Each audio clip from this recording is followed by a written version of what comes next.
Welcome back to Invesco Field at Mile High. Final preseason game. Dave Logan, Tony Zarella, Ryan Cheverini, the Seahawks and the Broncos. Normally, these two teams would get together a couple of times in the regular season, but as we told you, only once this year with Seattle's move to the NFC. Tonight's weather, partly cloudy, about 64 degrees. Lots of rain this afternoon, but it has calmed down, and as we've seen, Tony, so many times in Denver, if you don't like the weather, just wait about an hour and it'll change for you. No doubt. You know, Seattle, we were saying to the Seattle guys, you brought this with you. It never rains this hard in Seattle, they said. By the way, are you as nervous as I am looking at these lean and mean Seattle unis now? They changed the uniforms a little bit. They got a meaner Seahawk on the helmet.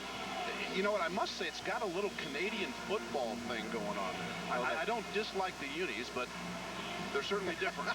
Well, you know, most teams that change end up going to the Bulls, so I don't think that will happen for these guys, but you never know. Speaking of guys on the bubble, Karan Coleman trying to make this football team in any way that he can. He'll return Ryan Lindell's kick, and we are underway here in Invesco. Coleman a couple of yards deep. And Karan with a nice return out over the 25-yard line. Tackle there by starting strong safety Reggie Tongue. We will not see Brian Greasy nor Steve Berline tonight at quarterback for the Broncos. You'll see Jarius Jackson as we take a look at some rather unfamiliar faces. Portis and Drones in the backfield. Lally and Montgomery, the two wideouts. Dwayne Carswell started tight end.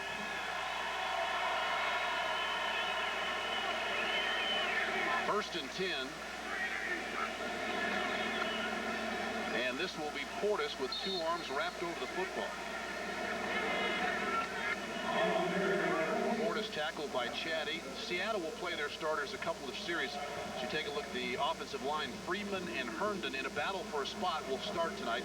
Brockemeyer in his first action as a Bronco at left tackle. He figures to go 3 quarters. Hamilton and Brooks, the other two offensive linemen. So Blake Brockemeyer, signed to the offseason from Chicago, will start at left tackle and hopefully will play 3 quarters. Here's Portis again, who burrows his way out over the 31, maybe the 32-yard line. Tackle there by Lamar King. As we mentioned, the Seahawks with their starters for a couple of series. King, Eaton, who was signed a couple of years ago from New England, Mitchell and Cochran, Simmons, maybe the fastest linebacker in the NFL, Kasavinsky, and the former CU buff Chad Brown. Williams and Lucas, the 2 corners, and 2 big safeties, Reggie Tongue and Marcus Robertson. Take a look at Mike Holmgren. Trying to get things turned around in Seattle. Third down for Jarius Jackson. Jackson's pass underthrown, caught by Portis, but it'll go for, now they're going to say no catch. Isaiah Kasavinsky on the coverage. Jarius Jackson had said throughout the weekend, in fact, kind of dropped a bomb on us in the Denver media by saying, listen, if I'm released, I mean, he brought the subject up, if I'm released, I'll catch on somewhere else, but clearly not happy with the amount of reps, the lack of reps throughout the preseason. We saw him against the Bears, where his only significant playing time, really. They haven't seen much of him, so it'll be interesting to see if he can get into a groove. He's a rhythm kind of guy, Dave. You know, the more he plays, the better he looks, obviously. You say that about any guy, but really with Jarius, he doesn't throw the ball a lot. He needs to be out there. Penalty flags thrown as Tom Ruin gets the kick away. And Ingram has a fair catch at the 29. Do it again, Reggie.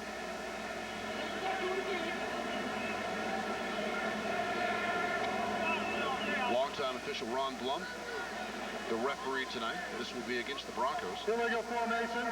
Number 55 was not up on the line of scrimmage. Penalties declined. First down, Seattle. So a 39-yard punt for Tom Ruin.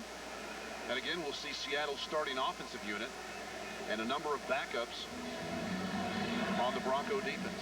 Only exception, Hasselbeck, who starts in place of Trent Dilfer. Dilfer dealing with some minor ligament damage in his right knee. They call it a sprain. They're hoping he'll be back for the season opener at Oakland. In the meantime, it's Hasselbeck who needs the reps as well, because he's kind of one of these guys, shaky confidence. They're hoping he can get some confidence back, and he might not start, but they want him to play well. And he will throw on first down. That's Corin Robinson with the reception. And Terry Killens on the tackle for the Broncos. Hasselbeck now in his 4th season out of Boston College. It figured to be Dilfer, as Tony said. With Dilfer's injury, though, Matt Hasselbeck may very well be the starter, at least until Dilfer is healthy once again. Hasselbeck's an interesting story. This is a guy who, they derogatively call him Mr. August up in Seattle. They say he plays well in the preseason and then disappears in the regular season. He has been booed off the field. It's been tough for him. His dad, the former CU Buck, tied in. Intercepted. That's Lenny Walls. Walls off the deflection. We talked about guys on the bubble trying to make a big play. And there's the first big play for the Bronco defense. Lenny Walls out of Boston College picks off Matt Hasselbeck. And the Broncos have it when we return. All right, back here at Invesco Field at Mile High. Check it out. 3 minutes in, the Broncos defense making a quick statement. Monte Rager, you can't see it, gets his hand up. And there's Lenny Walls, one Boston College Eagle, picking off another Boston College Eagle. So much for be true to your school. Nice play, because you mentioned these young guys want to step up immediately. And, of course, we did the poll. Who do you have more confidence in, the defense or the offense? On 9news.com, defense was winning handily. This will only help. Numbers that would make you think of the Orange Crush days back in the late 70s. Jackson with a play fake and a good home run ball. And that is Lee with a great catch in the end zone for a Bronco touchdown.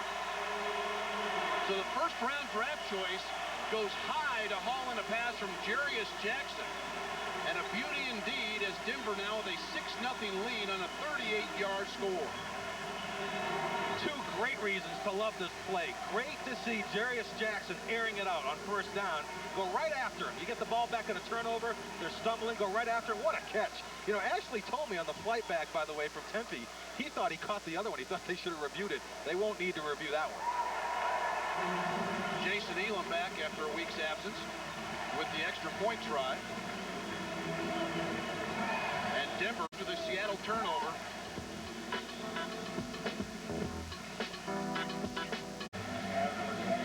Maurice Morris deep for the Seahawks. Olin Kimron will kick this one away for the Broncos. They probably won't use Jason Elam on kickoffs. And this is Morris, the second-round draft choice out of Oregon. It was hit at the 24, may have worked his way to the 25. That's Sam Brandon out of UNLV on the tackle. Can we compare this guy to Clinton Portis? He's a second-round pick. He's not a big back. He's speedy. They like him a lot. He's not going to start, obviously. Sean Alexander's the guy, but maybe a slight comparison there. I know Seattle likes him. No question about that. And the guy that at 205, they figured to try to get in the game, even with Sean Alexander at times. First down Seattle from the 25. And here is Alexander with not much room to run. Donnie Spragan there for the Broncos. Of course, Alexander last year in the matchup, the first matchup between these two teams, 33 carries for 142 yards. And then later in the season, a record-setting performance, 35 carries for 266 yards against the Raiders. That's the fourth best all-time in the NFL. So were you not surprised that they let Ricky Watters go? Well, not really. Alexander, at 230 pounds, strong enough that he can handle more carries than he had last year. And he had 309. Hasselbeck looks to Robinson, the ball deflected. And Kelly Herndon, who has made a number of plays in this preseason, there again for the Broncos. Of course, had the interception last week against the Cardinals, returned it for a touchdown. Well, Robinson's one of these guys that the Seahawks talk about him, that he has a flair for the dramatic. He'll make great acrobatic catches compared to an Ashley Lee, and then he drops passes like that. It's a nice play on Herndon coming up on it, but you got to make that catch. Yeah, I think Herndon got a left hand in on that, and he probably would deserve the credit there. Nice drive on the ball. Third and long now for the Hawks. Pressure. Hasselbeck throws behind his team receiver. This one is picked off as well. That's Jimmy Spencer. And Spencer jitterbugs his way to the Broncos sideline.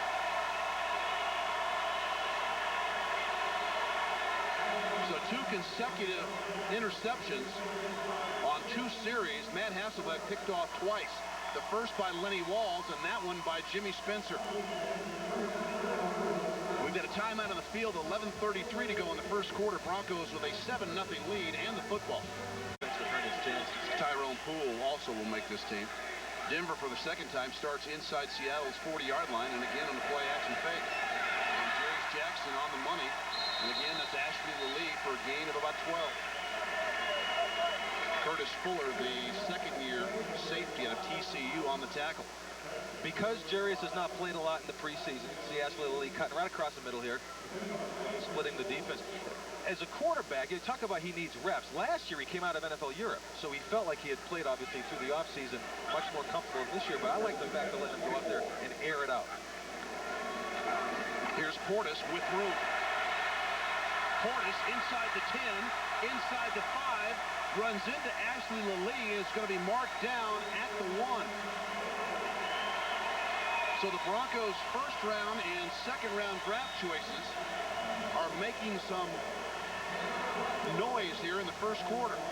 I know it's not easy for the Seattle defense to be back on its heels after 2 turnovers in their own end, but the Broncos going right after him here with the rookies, Clinton Portis. Now, I'm not sure why that would not be a touchdown, because it didn't look like anybody touched him down until I thought Lee would get credit for the tackle, but the Broncos will line up at the 1, and Drones is in front of Portis. Play fake. Puts it as it goes right through his hands. And we have not seen that much in this camp. Jeb Putzier, the Broncos' 6th-round draft choice out of Boise State, and the guy that has really had an excellent camp, has caught everything in sight, but didn't catch that one. I was going to say, the one thing you say about him is he's got phenomenal hands, wide receiver hands. He was a wide receiver. Could he actually make them keep 5 tight ends? That's a possibility. Yeah, I think an unlikely one, but you never know. Second to go, and Portis to the goal line, but no signal yet. Nope, he did not get in. And you see Portis running with both arms around the football. Well, Seattle bending here, not breaking, at least on this play. Broncos should have scored on the previous play. If you're Clinton Portis, you rattle off that run. You get down to the 1-yard line. You relax now. You think he was relaxed midweek? He put last week behind him. Or do you think it took that run and maybe punches one in here to get past that? You know what? I think it's tough to forget 3 fumbles, but you got to do it in this business. Portis again. Clinton Portis is in the end zone for a Denver touchdown. He can't quite get as high as Lee, but the ball goes over the crossbar. You see a trend developing here? 2 hands on the ball, right through. Clinton Portis, Mike Shanahan giving Clinton Portis the ball early and often. And you see everybody on the Broncos supporting Clinton Portis last week, saying he's going to get by this. A lot of rookies go through it, all there for him, and there for him on the sideline when he comes off the field. So Seattle with 2 turnovers. The Broncos capitalize and put the ball in the end zone twice. Elam's extra point is good. 9:30 to go here in the first quarter. Davis, so obviously it's tough to replace or have another guy step up and have that kind of a season. The Terrell Davis of the past 3 years is battling everything. I don't know what they're losing if another guy could step up. It was not easy for Terrell. Morris from a couple of yards in the end zone and barely makes it back to the 20. And Scotty Montgomery was there first for the Broncos. I would say this, until somebody steps up and convinces the staff that they can play the 4th wide receiver, I think that's an area of question. I don't know that I'd term it an area of weakness. And I think it's going to be interesting to see what kind of backup people they can find at linebacker.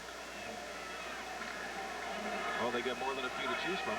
Going to see Jay Sean Sykes later in the game. Right now in the game. And you still see Matt Hasselbeck, who was 1 for 4. He's completed 2 other balls to those in blue jerseys.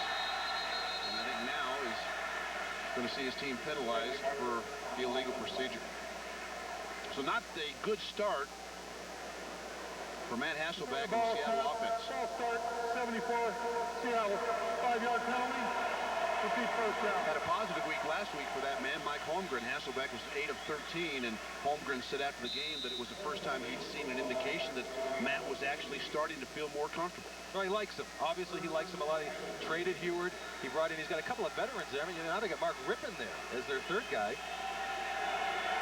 And he probably will stay there at least until Trent Dilfer is back. Hasselbeck stops, throws, and Lands one about 6 yards out of bounds. They wanted a hitch and go to Corin Robinson. Robinson wasn't open, and I think Hasselbeck just threw it away. You know, talking to some guys earlier today from Seattle, the biggest problem for Matt Hasselbeck has been not only consistency, but the right reads. You know, you're playing in the Holmgren's offense here, and you got to make quick decisions. And Hasselbeck was taking a lot of sacks, was not getting rid of the ball and making the right reads. They feel he's come a long way. Again, it's going to be Gilpin when they kick the season. 2nd and 15, and this is Alexander. For maybe a couple. Spragan, along with Sam Brandon and Lenny Walls for the Broncos. Keith Burns as well. You know, they talk about these linebackers. Donnie Spragan has had a good camp. Terry Killens, of course, came over from the 49ers, had the big play that set up Herndon's touchdown last week on the blitz. They've been sending him. I want to see Jay Sean tonight. I want to see Jay Sean. He's got to make a play. They're going to give him ample opportunity tonight, give him plenty of reps. Jay Sean's got to do something. Broncos have already made a couple big plays on defense. 3rd and long. And Denver will rush 3. And force the Seahawks to throw underneath. So Hasselbeck, a short one to Alexander, and Seattle will kick it away. Kenny Jackson, first-year linebacker for the Broncos, on the tackle. Why are you running? Why are you throwing the ball right there on 3rd and long? I was watching one of the other receivers go down the field, Darrell Jackson, and he took off from the line and he breaks into this jog. So clearly he knew they weren't going to him on a fly pattern. Why are you throwing it 4 yards? Well, with Denver rushing 3 and dropping 8, tough to get that football down the field. That's why you want to try to stay out of 3rd and 13. Jeff Beagles, a high kick, Delta O'Neal from the 32. And works his way to about the 38-yard line, and that's where Denver will start once again. 7:50 to go here in the first quarter. Broncos 14, Seahawks nothing. From he starts getting comfortable with Ashley Lilly, and that may be easy to do. Then I think 85 could show some good stuff. Yep, and I tell you what, I think it's too early to give up on Portis as well. Denver starts with an empty backfield and Jackson in the shotgun. And here's where Jarius is dangerous. Jarius Jackson inside the Seattle 40-yard line. Will be spotted at about the 39 and credit him with a 23-yard run. You tell me, is this a design draw here? Because he didn't waste much time. He immediately did not see anything. Takes off down the field. That's one thing, obviously, that Jarius Jackson can give you that most quarterbacks can't, is that versatility and that speed. And Jackson shows both right there. First down, Denver from the 39. Here's Portis in the draw. And again, 2 arms on the football as he squares and takes a shot at about the 31. That's a gain of about 8.5. Willie Williams, the former Pittsburgh Steeler, now in his 10th season, out of Western Carolina, up to make the tackle. Quick burst. And you know, Dave, you and I talked down to Tempe. After the 3rd fumble, the worst thing that could happen for Clinton Portis is to not run anymore, to just start worrying about, you're worrying so much about holding the football, you're not running like Clinton Portis. You think he's past that? He certainly looks like it. I would say yes right now. Portis just straight ahead for a Bronco first down. There's no question that Portis has the speed that Denver needs to get to the edge. The question will be, how quickly will he learn how to run between the tackles? And I would say, judging from what we've seen in training camp, it will not take him that long, as you see Rick Dennison, the offensive line coach, and head coach Mike Shanahan. Jarius Jackson has seen action in only 3 regular season games with the Broncos. Seems like more, doesn't it? Portis behind Barrett Brooks picks up positive yardage. Orlando Huff, 4th-round pick of the Seahawks last year out of Fresno State, on the tackle. It does seem like more. One of the things about Jarius Jackson now is 3rd year, expected to come in and battle Steve Berline for the #2 job. And it was a battle that never took place. You know, you saw Steve Berline up in Greeley, but again, in the preseason, we have not seen much of him. I think Jerry is very disappointed that he was not really in the running. I think they immediately locked onto Berline and liked what they saw. Portis takes a break. Coleman in now as Jackson with the fake throws an open receiver sliding inside the 10-yard line. It's a nice catch and a good throw there, and that is Charlie Adams. Herb Haygood. Haygood, the 5th-round choice out of Michigan State, and Jackson combined on a 16-yard reception. Jarius Jackson looks very comfortable. Nice sliding catch by Haygood. Haygood, of course, a draft pick you mentioned. Great opportunity to make the club. You're certainly not going to cut a draft pick with his ability and certainly potential. Oh, you might, but I don't think he will be. Portis back in the game, and the rookie running hard inside the 5-yard line. Haygood showing pretty good ability and patience on that last route to set up the defensive back. We mentioned Portis, maybe not as big as Terrell Davis or Mike Anderson or Landis Gary, but he is not a small back. He's a shorter back, but he's 205 pounds, so he's not a scat back. He's not Karan Coleman. Karan Coleman offers a different look. Now, Portis, he can barrel ahead, and he's pretty stocky. 2nd and goal as Denver looks for their 3rd touchdown of the quarter. Not much there for Clinton Portis. Also helped Clinton, Dave, that playing in a big-time program down in Miami, having been in some big situations, that when he did go through what he went through against the Cardinals, he said immediately, look, you know, I've had some ups, I've had some downs, and dealing with the media, which you certainly do at the University of Miami, he said, I knew everybody was singing my praises in Greeley, that eventually someone was going to be criticizing me too, so he had the ability to handle that pretty well. Portis 9 carries for 44 yards. Denver 3rd and goal, and nobody behind Jackson. For the quarterback run here.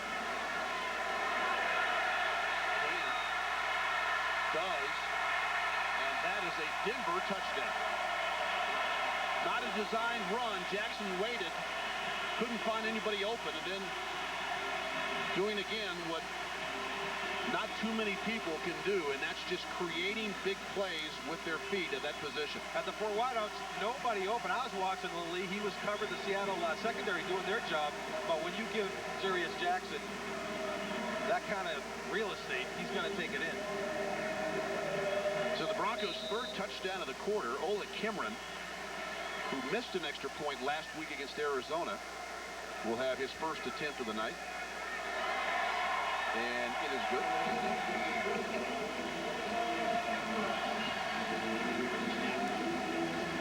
Broncos with a 21-0 lead over the Seahawks, and we send it down to the sideline to Ryan Cheverini. Thanks a lot, guys. Standing by with Rod Smith. Rod, the offense making it look easy tonight. Oh, yeah. You know, the guys doing a great job. You know, that's determined. The depth of our team is determined tonight. You know, the guys that, you know, Mike is going to choose is going to come from the group of guys that's playing right now. And right now they're playing great. You know, 3 for 3, 3 touchdowns. I mean, you can't ask any more of them. Ashley Lee, I spoke with him a couple of days ago, and he mentioned how much you've helped him, how much you look over the younger guys. What have you seen from Ashley Lee? How much has he developed just from the start of camp? Hey, the guy, one thing about him, he's going to catch the ball. You know, he has great hands. And the thing is, you got to learn the speed of the game. And just a little bitty stuff that we do during the game. You know what I'm saying? Just a little bit of the pad level and stuff like that. But, you know, he's very coachable. And the thing is our team goes as good as our second group. You know, he's a good one. And I mean, all the guys that are playing right now, he has a touchdown tonight. He's doing real well. You know, trying to work him on getting in position on the run game. But overall, you know, he's playing hard, and that's all you can ask. Now, when the first team guys go next week against the Rams, do we expect 21-0 in the first quarter? That's what I expect. Every time we touch the ball, I expect us to get better. You know, and sometimes, you know, it don't always work out that way, but you know, that's the way we prepare ourselves every week. You know, we got guys like this pushing behind us. You know, they want our job. So, you know, the first one, we're going to have to pick it up. And you always tell them, they ain't getting my job. You know, I got to work a little bit harder. All right, Rod, thanks a lot. Rod Smith, we'll send it back up to you guys. Brian, thanks very much. I don't think Rod Smith has anything to worry about.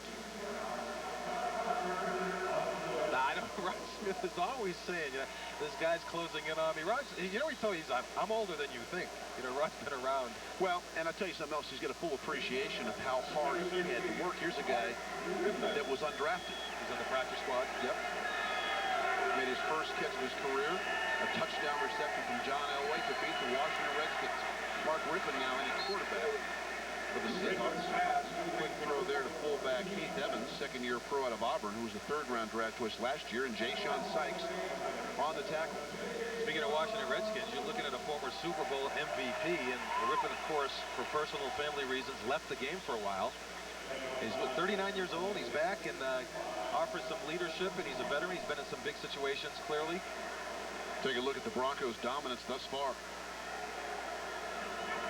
Rippon in his 13th season. This is Morris, the rookie, who was flipped off his feet by Lenny Walls. So Walls with an interception early, and now a good tackle on Maurice Morris. Seahawks come into this season, as you know, moving to the NFC West. They got some stiff competition. Arizona Cardinals may not give it to them, but clearly the 49ers and the St. Louis Rams will. And Holmgren's optimistic. You know, we're looking at their offense here, but one thing he really did was bulk up on the defense. He knows he's going to see a lot of balls thrown at his defense in that division. Third down and 4 now. Rippon short drop and almost picked off, and Spencer had his second right in his hands and would have easily walked into the end zone.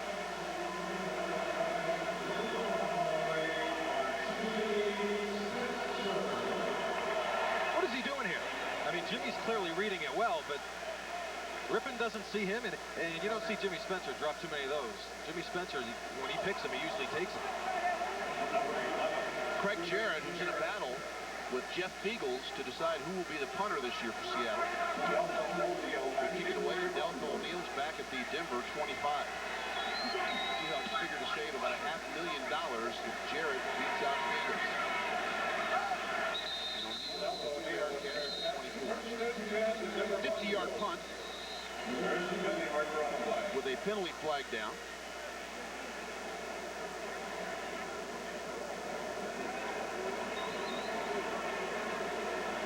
You can see Ron Blum signaling illegal procedure.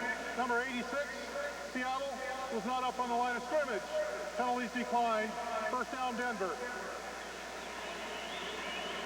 Mike Holmgren, who saw Mike Shanahan replace him as the offensive coordinator at San Francisco in '92. Then, of course, Ray Rhodes replaced Holmgren when Holmgren left as the head coach of the Packers to go to Seattle.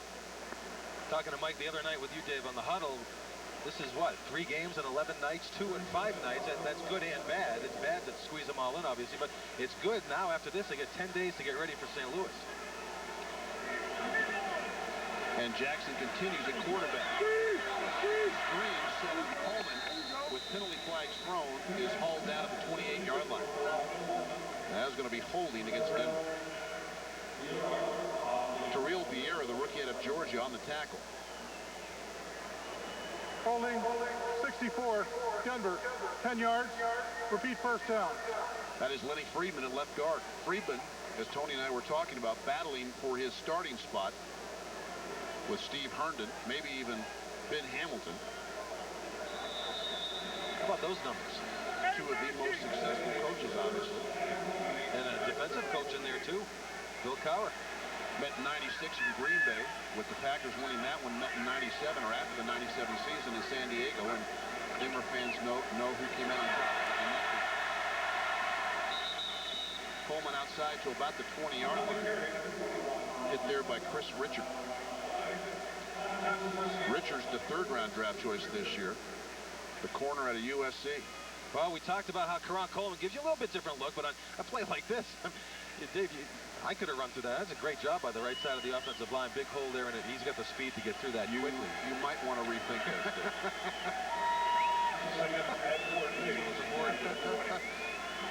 Just rethink it. 2nd and 14. Jackson with good protection. Rifles on the left side. Pass is hauled in by Ashley Lallee. It's going to be about 7 or 8 yards short of the first down. Lallee with his 3rd catch of the first quarter. Doug Evans and Terrell Vieira combined on the tackle. Evans they got in the offseason. Played 10 years, and Holmgren likes him at the 3rd corner. He started 16 games last year for Carolina. So Mike Shanahan comes into this game, and with Jarius Jackson playing the first half and Rolovich in the second half, in the first half, he's going to let Jarius wing it as often as he can. I think so. Mike's game plan coming in was to throw and throw often. And I imagine he'll see Rolovich let it go a few times as well. 3rd down. Jackson with great protection. Pass Scotty Montgomery is going to be incomplete. Pretty good coverage that time. Harold Blackman, first-year safety at Northwestern, with a good break in the football. And for the 2nd time, the Broncos have to punt it away here in quarter number 1. Well, don't blame the offensive line for that one. Jarius Jackson with plenty of time back there.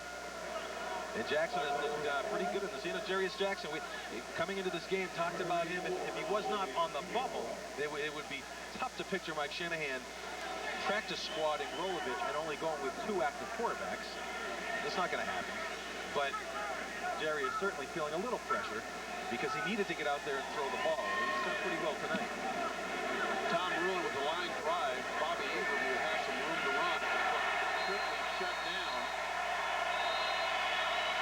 A fine job of coverage there. Great coverage by Willie Middlebrooks. And it's plays like that that gets the attention of coaches. Well, Willie Middlebrooks certainly needs to make some plays, and there's no doubt about that. Last year, hampered by the injuries, playing cornerback, a first-round pick, so it was a year that never materialized for him. This year, they move him to safety. They think you're more suited for safety, but we still have not seen any big plays out of this former first-round pick. You want to see him as a safety, not just on special teams, but that certainly does not hurt him. So Seattle with their best field position to start a drive in 5 opportunities. They start from the 31. And Morris is in big trouble. Nothing going up that right side. Middlebrooks and Sykes. That's the end of the first quarter. Finding the tackle. After 1, it's been a great win for the Broncos. We'll talk more about that in a minute. Rippon on the quick flip to Morris. Good tackle by Willie Middlebrooks to the middle of flag throw. And in fairness to Grease, getting back to this, he struggled last year clearly without Ed McCaffrey and with all of the injuries that the Broncos had to go through. But Mike, you know, you talk to Mike Shanahan, he's been in this situation with quarterbacks before. It is not easy replacing a legend. You saw Steve Young do it in San Francisco, and until he won a Super Bowl, he was a failure out there in the eyes of the fans. Illegal formation, Seattle, number 74, not up on the line of scrimmage. Penalties declined. 3rd down. One of the areas of emphasis this year for the officials, guys not up the line of scrimmage. I think this too, Brian Griese, 19 touchdowns and 4 interceptions 1 year, gets the big contract. And obviously when you get a contract that includes a $12 million signing bonus, that the team is making a rather hefty statement. And that statement is, hey, you're the quarterback of the future. Now, last year, it didn't work out for a number of reasons. And so they're going to give Brian every opportunity. And I think they feel pretty good about what he's done so far in the preseason. Is he a quarterback that can win by himself? No. As Evans hauls in a pass, he works very close to the first down yardage. But is he a quarterback that when the ball is being run efficiently and receivers stay healthy, can he be productive? I would say this organization would all say absolutely yes. There's no question. And you could make the point, certainly, the bar has been raised so high with the Broncos, obviously, after you win back-to-back Super Bowls, that anything less than that is not going to be acceptable to Broncos fans. Now, does Brian need to be better than he was a year ago? Of course. And he needs to be more of a leader. And he's taken strides in that direction in this camp. Ron Blum said about 2 inches short of the first down. And in preseason, would Mike Holmgren like to gamble here? Probably so. Down 21-0. You don't have a lot to lose. That's why I don't know why he was throwing a 3-yard pass on 3rd and 13. But I don't want to be negative. He's an offensive genius. So Evans and Morris behind Rippon. And at 6'3" and 240, Rippon able to lean over right guard for the first down.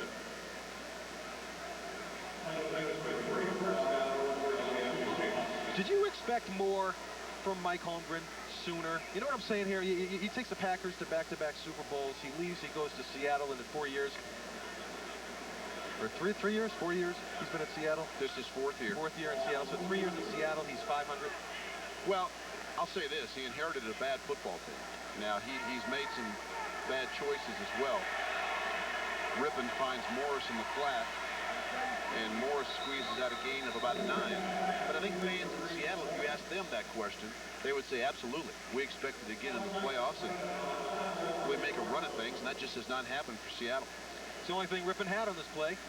It was a nice play, nice read by Mark Rippon, but Sam Brandon there. I like Sam Brandon a lot. Sam Brandon's not going to come in and start in the opener against the Rams, but I like the fact he just always seems to have that nose for the play and where the ball's going to be. Rippon on second and short. The delay to Morris will have the first down. Instead of Brooks and Brandon combined on the tackle.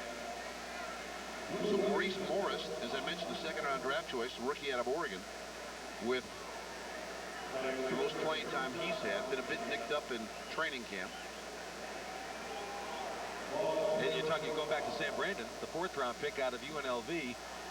You get a guy like Brandon in there, you get a guy like Isaiah Reese, you bring him over, all of a sudden it was bad news, clearly, for veterans like George Coghill. Darius Clark was hoping to land a spot again and could not do it. 12 and a half to go in the first half. Quick throw to Evans over the middle. And Sykes tracks him down for a gain of close to 10. Heath Evans, the second-year fullback out of Auburn, and a third-round pick last year, 6 foot, 252. Jay-Sean Sykes, they talked about the need for him to step up and make some plays now that he's getting a lot of playing time on a night like tonight. You know, Jay-Sean Sykes, when he was at CU, could freelance so much. And one of the toughest adjustments for him in the Bronco camp has been just getting down reads and learning where he's got to be on every play and being more structured, basically, than he was in college. I think you could say the same, really, for most rookies in the NFL, because it is such a change as far as not only the speed of the game, but all the complexity of the game on both sides of the football. So is it fair to say in that vein then that there's no way Jay-Sean's not going to be around? You can't give up on a guy. You get a guy like Jay-Sean Sykes, you could at least be put on the practice squad. Evans bangs ahead and should have the first down. Sykes again for the Broncos. I think Sykes has an excellent chance to make the team. I mean, I think they like his athletic ability. So we take a look at the Bronco linebackers. You know the 3 starters on the left. Jude Waddy's been in the league for a while. Jackson. Burns is going to make the team as a key special team performer. Sykes, the rookie. Killens has played some. They like Spragan. Yeah, what do you think we're talking here? 5 or 6 guys? About right. Pressure. A sack, and that is Monte Rager. Mark Rippon never had a chance. Rager right up the gut, and nobody laid a hand on him. Well, Monte Rager got a lot of reps the other night. Look at this. Fullback went over to the right. Nobody's there to pick up Rager, who has a little bit more quickness. We talked about this before, than the other DTs. The other defensive tackles, a little bit bigger than Monte Rager. He brings a somewhat different style. But this has been great for the Broncos, great for Mike Shanahan and the defensive staff as well, Ray Rhodes, because they're seeing Monte Rager, as we talked about, against the first and second teams of these other teams in the preseason, so they can really see what he can do, engage where he is. Rager, the second-round pick in 99. Quick throw outside. Jeremy Stevens, who's the first pick this year for the Seahawks, the big tight end, Lenny Walls, and Jimmy Spencer for the Broncos. They do like Stevens, 6'7" and 265. Caught 74 balls last year for Rick Neuheisel for 953 yards. That is a big tight end. Why, he's big. He was actually went to Washington as a quarterback. Phenomenal athlete. Moved him to tight end. They like him a lot. 3rd and 14. 2 receivers to each side. And they throw underneath. Morris gathers it in, but quickly he's going to be hit down. First by Kenny Jackson, and then Keith Washington.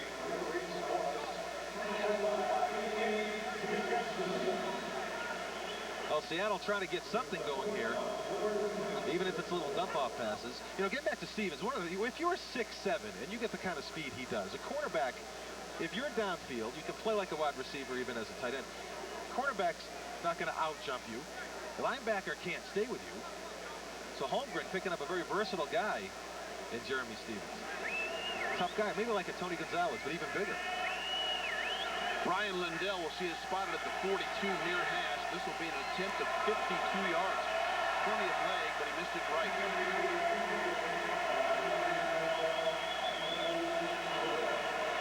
Field goal is missed by a rule. So the Seahawks still with the goose egg. That's a 9:21 to go here in the first half. Timeout. Denver 21, Seattle nothing.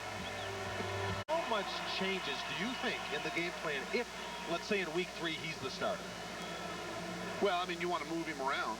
Yeah. Certainly, you want to get him outside the pocket so he can make plays like that. And so if that were the case, I think they'd come up with a handful of things that would best suit his talent. Jackson on first down throws behind the lead. Ball deflected and almost intercepted by Terrell Vieira. And that's an indication right there as Lilly ran that hook pattern, the ball a little bit behind him, and that's one of the problems that has plagued Jarius in training camp. Yeah, inconsistency. He's been very consistent, but, well, for the most part tonight. That's behind Ashley. He was locked on to Ashley on that quick little slant there, but as a quarterback or a receiver, you find guys finding comfort there, like you find confidence in guys. Clearly, he likes throwing to Ashley Lilly. And does right here. And the big receiver is going to be very close to a Denver first down. Looks like he should have it. Hit there by Vieira once again. Ashley Lilly, who's big enough that he can run inside routes and quick enough that he can get over the top. And the more he plays, even in the preseason, the more balls he's pulling in, certainly the better he feels, because he clearly felt that, you know, first game, little jitters. He gets out there. Second game, he felt a little bit better. Thought he had the touchdown last week, but looking pretty strong tonight. Lilly now with 4 first-half receptions. Portis just shoves Patrick Haith out of the way and then goes down a gain of about 1. D.D. Lewis on the tackle. The former Cowboy? He's still going? 62 years old. D.D. Lewis, a great player. I think 1969 to 1981, so he played in 3 decades. Yeah, he had phenomenal. Clinton Portis, pretty good night thus far. 11 carries, 51 yards, and a healthy average. 2nd and 9 for Jarius Jackson. The ball again a little off target. The intended receiver, Herb Haygood. Jim Terry, the linebacker, in the vicinity. Tough to tell if all the blame on those last couple of errant throws should be on Jarius Jackson, or at times receivers may fade a little bit too far to the inside. The quarterback expects him to plant, come directly back, and that receiver will plan and slide a little bit more than the quarterback realizes. And we're talking about 2 rookies here, Ashley Lilly and Herb Haygood, and obviously the patterns they're running and the reads they're making, they're developing that as well. 3rd and 9, and Jackson again in the gun. Spins out of trouble, loads it up, and throws a one-hopper in the vicinity of Herb Haygood.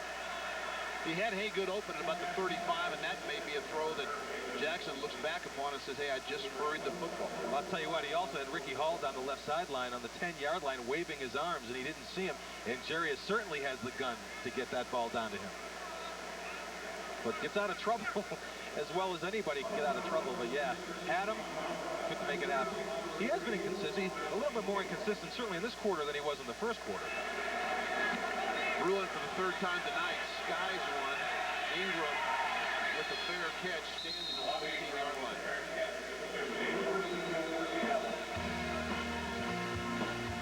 Broncos 6 possessions, 3 punts. Tony and I will be talking to the head coach of the Broncos, plus one of the Bronco players.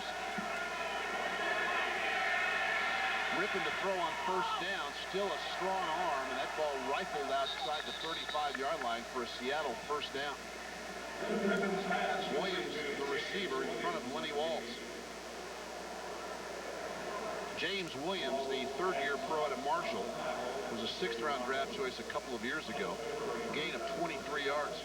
Broncos trying to get some pressure on the right side. You see 68, Michael Sinclair, no stranger certainly to the Seahawks. Was with him a while. Almost got to him, not quite.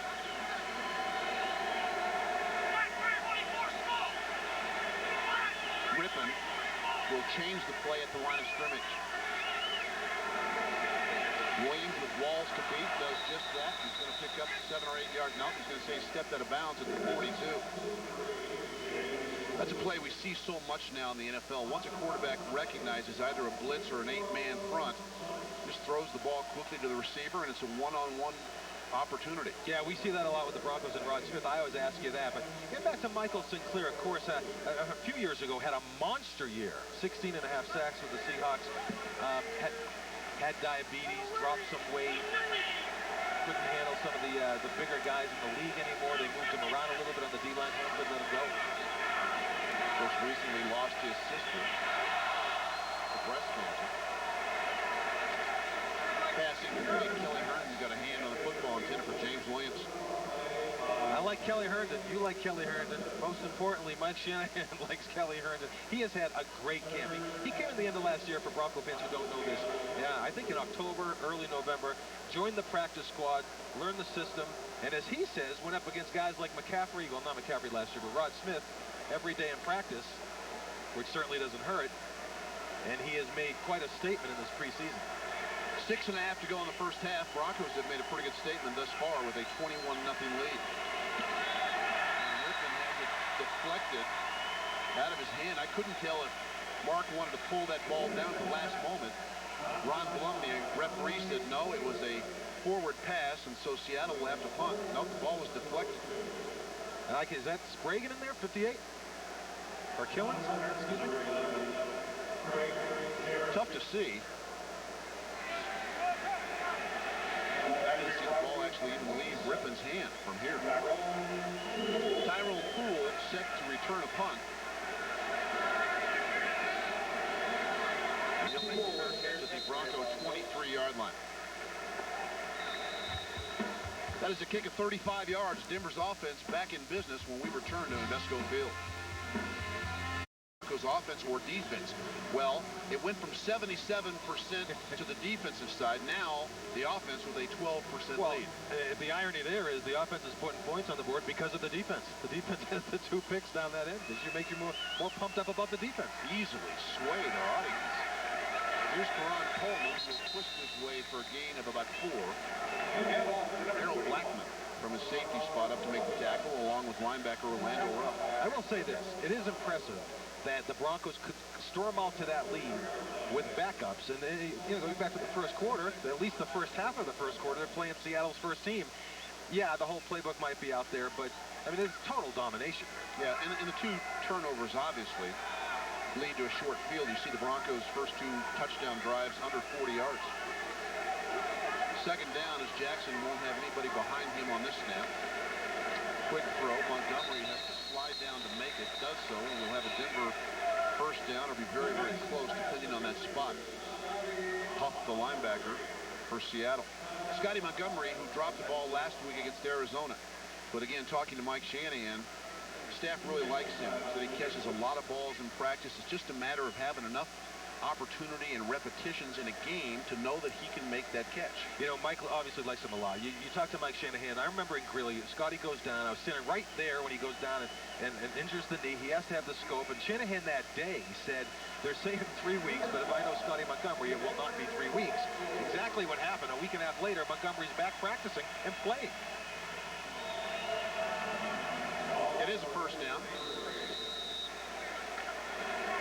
Denver now in double digits in that category. Jarius Jackson will play the first half. We expect Nick Rolovich in the second half as Coleman takes the draw and pops out over right guard from maybe 1. You think Jarius Jackson's locking in on Ashley Lilly? Wait till Rolovich gets out there. College team, although Ashley may not be out there because they're going to give Ricky Hall some reps in the second half, but Jarius locks in on Ashley. Of course, Ashley played with Rolovich down in Hawaii. Checking out the offensive line, specifically number 50. Now, Ben Hamilton for 3 quarters tonight is going to play center, but we've seen him in the preseason. He can play either guard position as well, and there was some talk he might make a run at the left guard position. Second and long, Jackson in the gun again, pressured, and Jarius Jackson for the first time tonight will be sacked. They'll spot it back at the 30-yard line, and there's D.D. Lewis.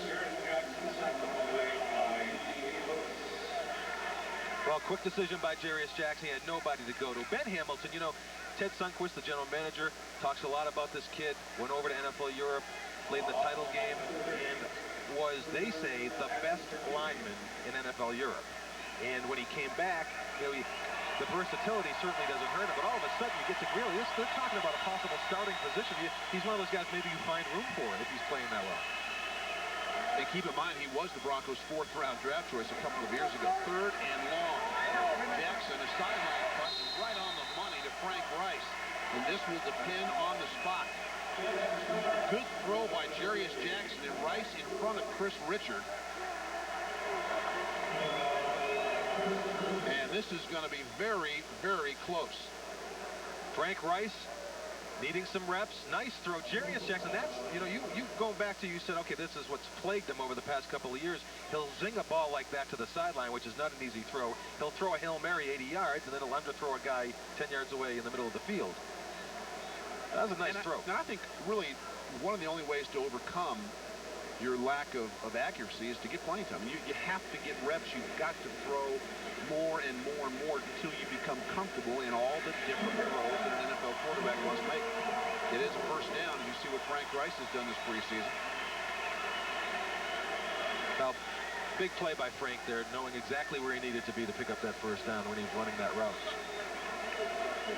You know, time and time again, you see guys in this league, even veterans, it's 3rd and 13, they run an 11-yard route by the sideline. You never did that. I understand that. Yeah, I think that was my last catch as a pro. Jackson, and here's the counter to Coleman. Ron Canucks away from Orlando up.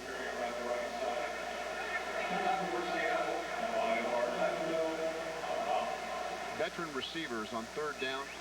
If you don't get, if it's 3rd and less than about 10, and you run a route that is a yard or so shy of the first down marker, That'll do it. rest assured, you will at least be reminded of that when you come to the sideline. Quick throw. This is Frank Rice, and Frank gets knocked down shortly after he gathers it in. Terrell Vieira. Now, is that a play that you mentioned this earlier when we see him zing it out to Rod Smith in the line of scrimmage? It's not a screen. There's nobody out there. Is that a play that Jarius, at the line goes up, sees the defense and audibles? Or this last one? Yeah. No, that's an actual straight pass. The one that we've seen so many times to Rod Smith and earlier in the game to James Williams from Seattle, that's a check at the line. They're going for the line. They see the defense out. And they see a guy he can make something happen with a cornerback that allows them to get a one-on-one matchup and no help. 3rd and long now, and Jackson again in the gun. He was sacked last time. This time throw right side and on the money. Good throw there. Chris Richard, the defensive back, and a throw on the money to Ricky Hall, another one of those mobile receivers. Well, I knew Mike had talked about him and Greeley. Mike really liked him. Tough for a guy like this. How do you come into a team like the Broncos and get reps? You get so many guys fighting in the toughest spot on the team, but I knew Mike liked him. He's a big guy, good hands, and looks great in camp. Tonight's his night. Actually out of Virginia Tech, Ricky Hall, and you're right, has had his moments in camp. It is 4th down and about a yard. And we have come to the 2-minute warning, so Mike Shanahan will have a chance to think about what play he and Gary Kubiak would like to call. All Broncos so far here in the first half, 21-0.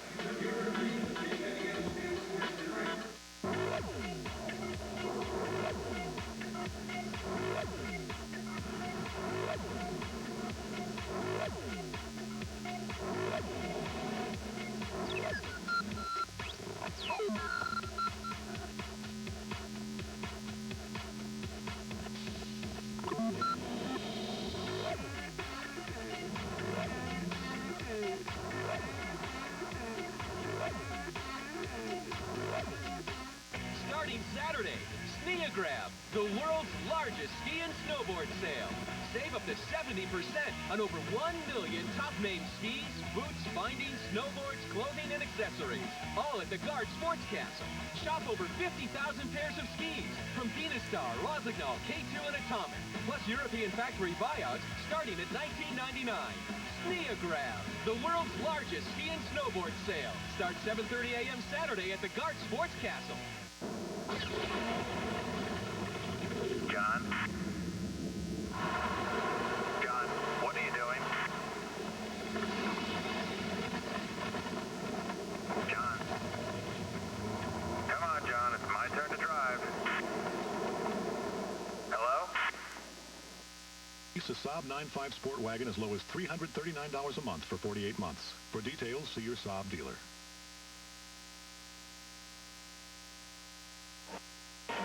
Kind of a fun night for the Broncos starters. Shannon Sharp, Al Wilson to his left. Trevor Price just out of the camera view. So we talk about... Shannon's not enjoying himself tonight. He's stressed out, as you can see. They talk about 3 games in 11 nights, but obviously the starter's not going tonight. 4th and about a yard and a half.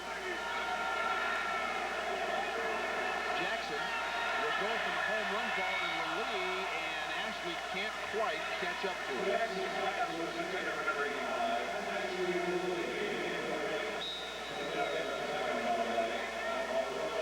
Got another timeout on the field. Seattle will have the ball when we come back to Invesco.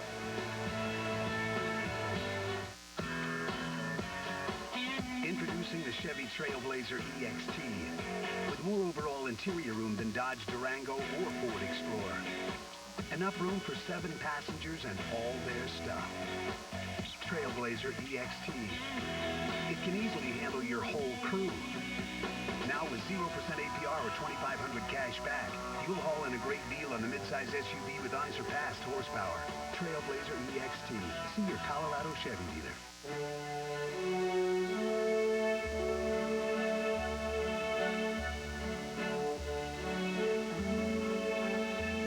Brand tear-by-hand packaging tape. So easy to tear, it holds amazingly strong. Scissors? Who needs them? Tear-by-hand packaging tape from Scotch. Great idea that stick. Each day can be a new adventure. You'll get the all-wheel drive Subaru Outback. And right now, you can get 1.9% APR financing on most Outback and Legacy models. Or lease a rugged new Outback for as low as $239 a month.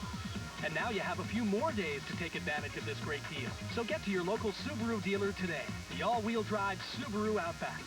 When you get it, you get it. See your local Subaru dealer today for this great deal and our best selection of the year. Last preseason game tonight, and Ryan Chiaverini standing by with the guy that the Broncos will need when the Rams come to town in the regular season opener.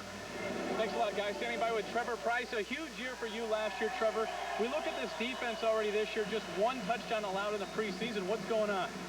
I think we're playing okay right now. We still have some stuff to work on, but you know, this stuff doesn't mean anything. This is preseason. This is just to see if guys can make the team. But you know, the first unit, we go in there, we do what we do, but we're waiting for next week. You know, I mean, that's when you can judge it.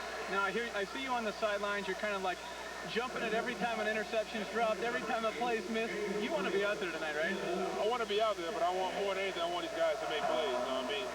The guys, I don't know who's gonna make this team, and it's such a shame because this is the first year I've ever thought about maybe we can keep everybody, you know, but we can, and that's the sad part about it. But everybody's playing hard. You see the scores, everything's under control. And I was like Sandlot. You know what I mean?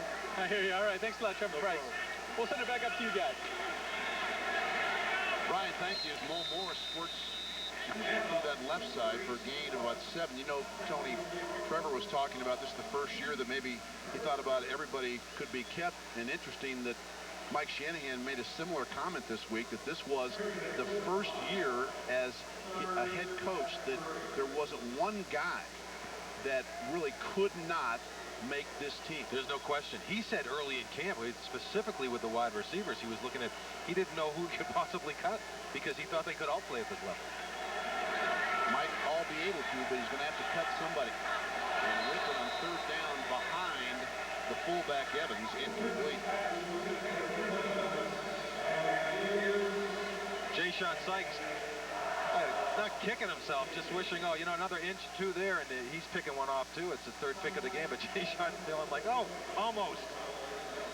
Seattle, an abysmal performance on offense, and Mike Holmgren cannot be happy with the fact his team has been shut out thus far and also is 0 for 7 on 3rd down conversions. Tyrone Poole awaits the kick of Craig Jarrett, his last effort of 52 yards. This one won't be that deep, but very high. And Poole, in mixed company, makes the fair catch at about the 18. 27 yards on that punt. All right. final preseason game, as Dave mentioned, but we are already in midseason form on 9 News. Broncos tonight every Sunday night, right after the Shannon Sharp Show, 1-on-1 with Shannon. Broncos tonight, of course, Rod Mackey, Adam Schefter. Yours truly, we keep you up to date, not only on the Broncos, of course, the most comprehensive coverage, but the entire division, the rest of the NFL. It's Broncos tonight, Sunday nights, right after Shannon Sharp, 1-on-1. Take a look at Ashley Lee, 4 catches tonight, including the 38-yard touchdown throw from Jarius Jackson that opened the scoring.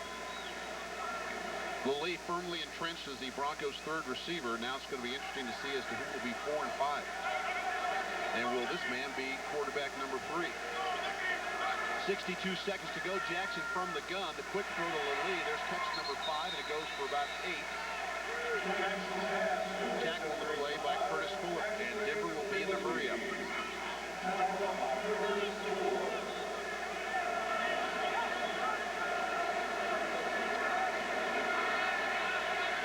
Lee will make the catch. That is a Denver first down.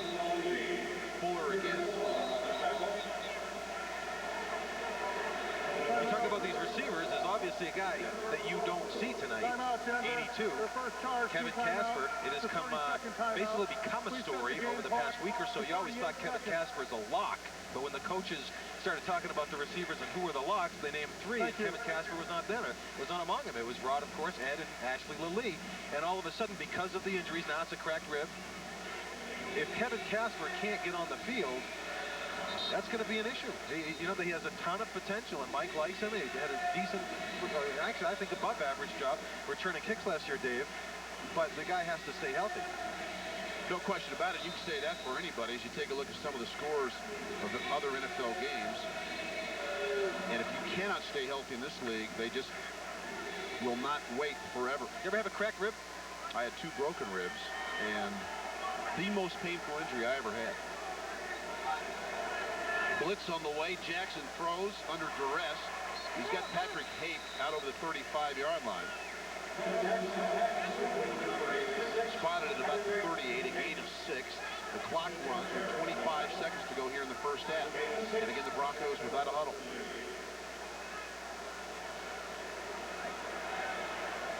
Hape again with a nice catch and a ball thrown behind him. Will have a first down after the Denver 47, and the Broncos quickly take a timeout. I don't want to nitpick here. You said the ball thrown behind him. A couple of plays ago, the last ball that Ashley caught on this drive, it was behind him a little bit. That's just getting used to working with guys. Yeah, and I think in this league, you know that not every ball is going to be able to be thrown perfectly. You have to make adjustments as an NFL receiver. There'll be balls behind you. There'll be balls over the top of your head. There'll be balls you scoop up off the ground, and the great ones are the ones that can make those tight catches look easy. Here's my surprise team. We just missed it, the Buffalo Bills. Dave and I have a bet going. I think the Bills are going to be better than most people think this year. That sounds too vague. I think they're going to make a run in that division. That's what I'm trying to say. So you think Buffalo wins double-digit games? Yes, I do. Okay. Just not the game here. I'm talking about actually in this year. We're not talking about a combination of years. This millennium? Rockies lose a game that might be the last one we see for a while. So Lee gathers in his 7th reception. 47-yard line of the Seahawks. Denver get another timeout with 7 seconds to go in the half. I hope they let him do it, because up in Greeley, you watch the Hail Mary drills. Jarius Jackson can get it down there. He can wing it. I want to see him do it.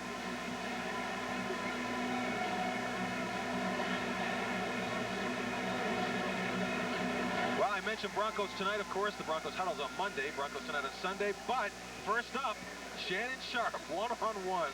Every Sunday night, outrageous, outspoken.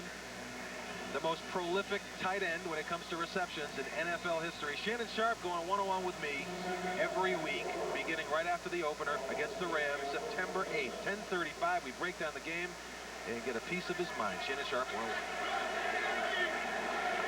Well, this looks like it will be the Hail Mary. Nope, Jackson and Montgomery got their wires crossed there. You got to catch that ball. Jackson expected the quick out by Montgomery, and Montgomery actually didn't look like he was expecting the ball at all. So 3 seconds to go now, and I think Denver with Olin Ola Kimron will try a long field goal. That is great for Ola. This is great for Ola. Real quick. Ozzie, Shannon Sharp. Any way to compare him? Ozzie Newsome? Yes. I think very similar in style. This is going to be a 65-yard attempt from Ola Kimron. It's got the leg, and it is good! 65 yards. If this were a regular season game, that would be the all-time record in NFL history. Ola Kimron now on his way to the locker room to quickly edit the film and send it to every NFL team. That is phenomenal for him. He missed the extra point last week, then never got the kick. They kept going for it on 4th and short throughout the game.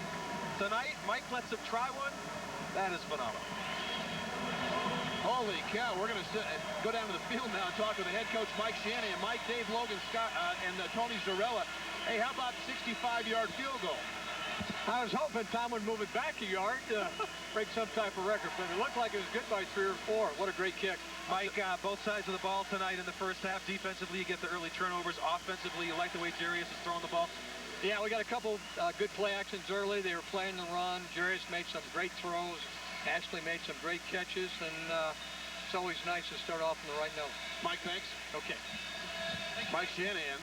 Try to smile. A couple of quick comments. 65 yards. And that thing, as he said, that had 3 or 4 or 5 yards to spare. That is great for Ola Kimron, who knew when he got here he was not going to be a Denver Bronco, but maybe you open some eyes. He can do it with that kick. 9 News Halftime Report is next. We'll be back.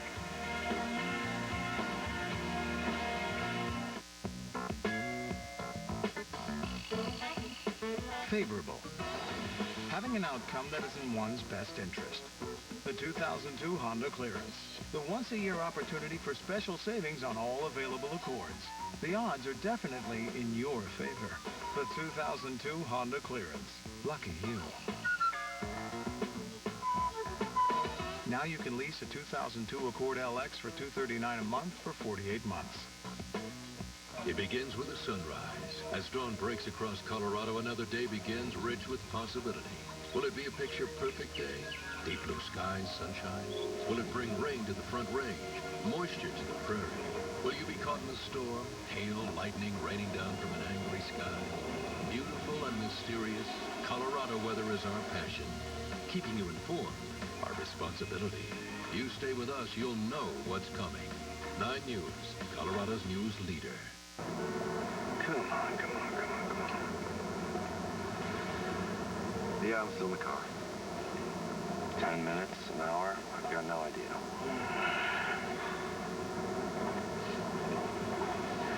This is ridiculous.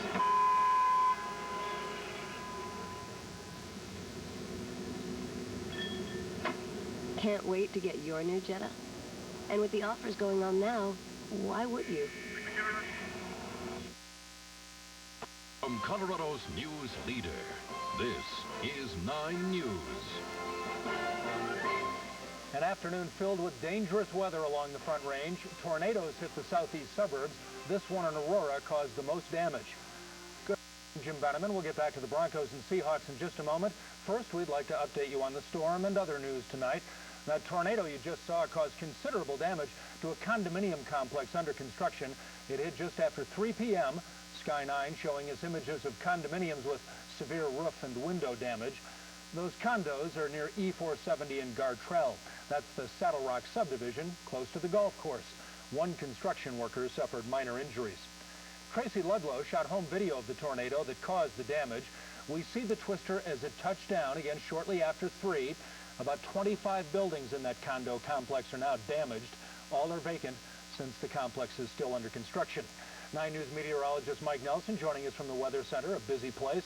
Mike, quieter in the metro area for now, but stormy along the eastern plains, huh? We've been fortunate, Jim, that the thunderstorm. And Clinton Ford is scheduled to go another quarter of action in this, the final preseason game. That's the man of the hour, at least one of them, Ola Kimron. A 65-yard field goal to end the first half. And this is Maurice Morris from the 3. Morris knocked off his feet as he crosses the 40-yard line. Tackle there by Sam Young. Morris, a return of some 38 yards, and Seattle will have good field position to start the half. Dave, you mentioned at the beginning of the game they really like him, a second-round pick, and you're not fighting for a starting job on that club. But the Broncos on that, I think, over-pursued a little bit. They kind of went right by him. He looked up, it was wide open. Mark Rippon will start at quarterback here in the second half. Slant is incomplete. Nice breaks by Kelly Herndon. The ball intended for James Williams.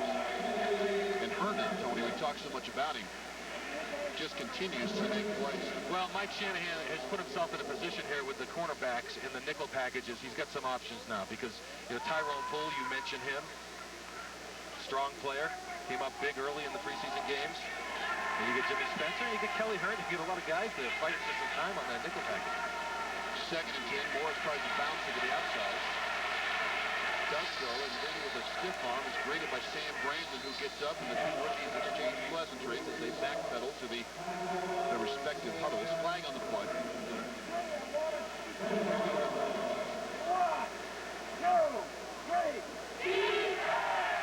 And this will be against the Hawks.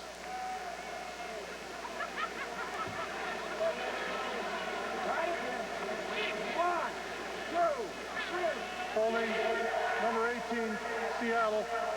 10 yards from the spot of the foul. Repeat second down. Damon Hodge, the wide receiver, called for the hold as we say hello to the Broncos owner, Pat Bowen, who has joined us here in the booth. 65-yard field goal.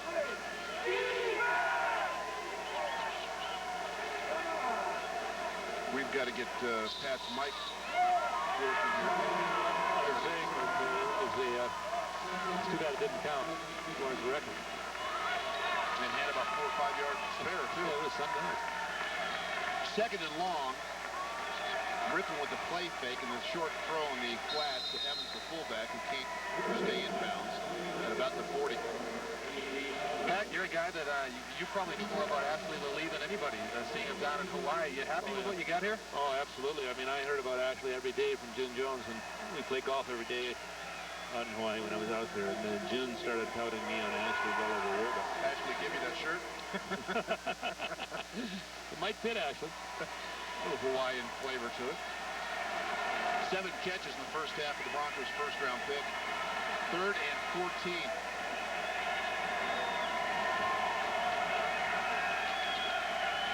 Rippon faces a 3-man rush. Floats one to the middle, and the ball at the last minute deflected away from Bannister. Walls was there, and so was Brandon. 2 rookie defensive backs converge and save a touchdown. Pal, let's talk about the defense. A lot of optimism this year, and you lose Bill Romanowski, but by putting Ian Golden there, moving some guys around, there just seems to be so much speed and aggressiveness on this defense. Oh, this defense is going to be a lot better than it has been over the last couple of years. We've got some really great players on the defense over there. A lot of optimism overall with this club going on. I think the one thing that I see is that players are very confident about what they're doing. There's a lot of esprit de corps, so to speak. And guys like each other, and there's a lot of that going on. You see that throughout training camp, and now going into the regular season, you really have a lot of hope. Jarrett's punt fielded by Coleman. There's a penalty against Seattle.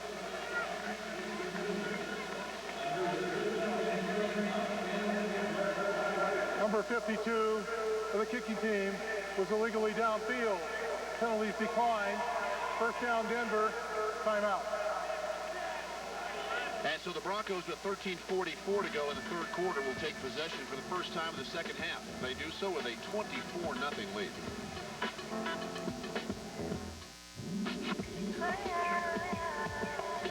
The Saab 9.5.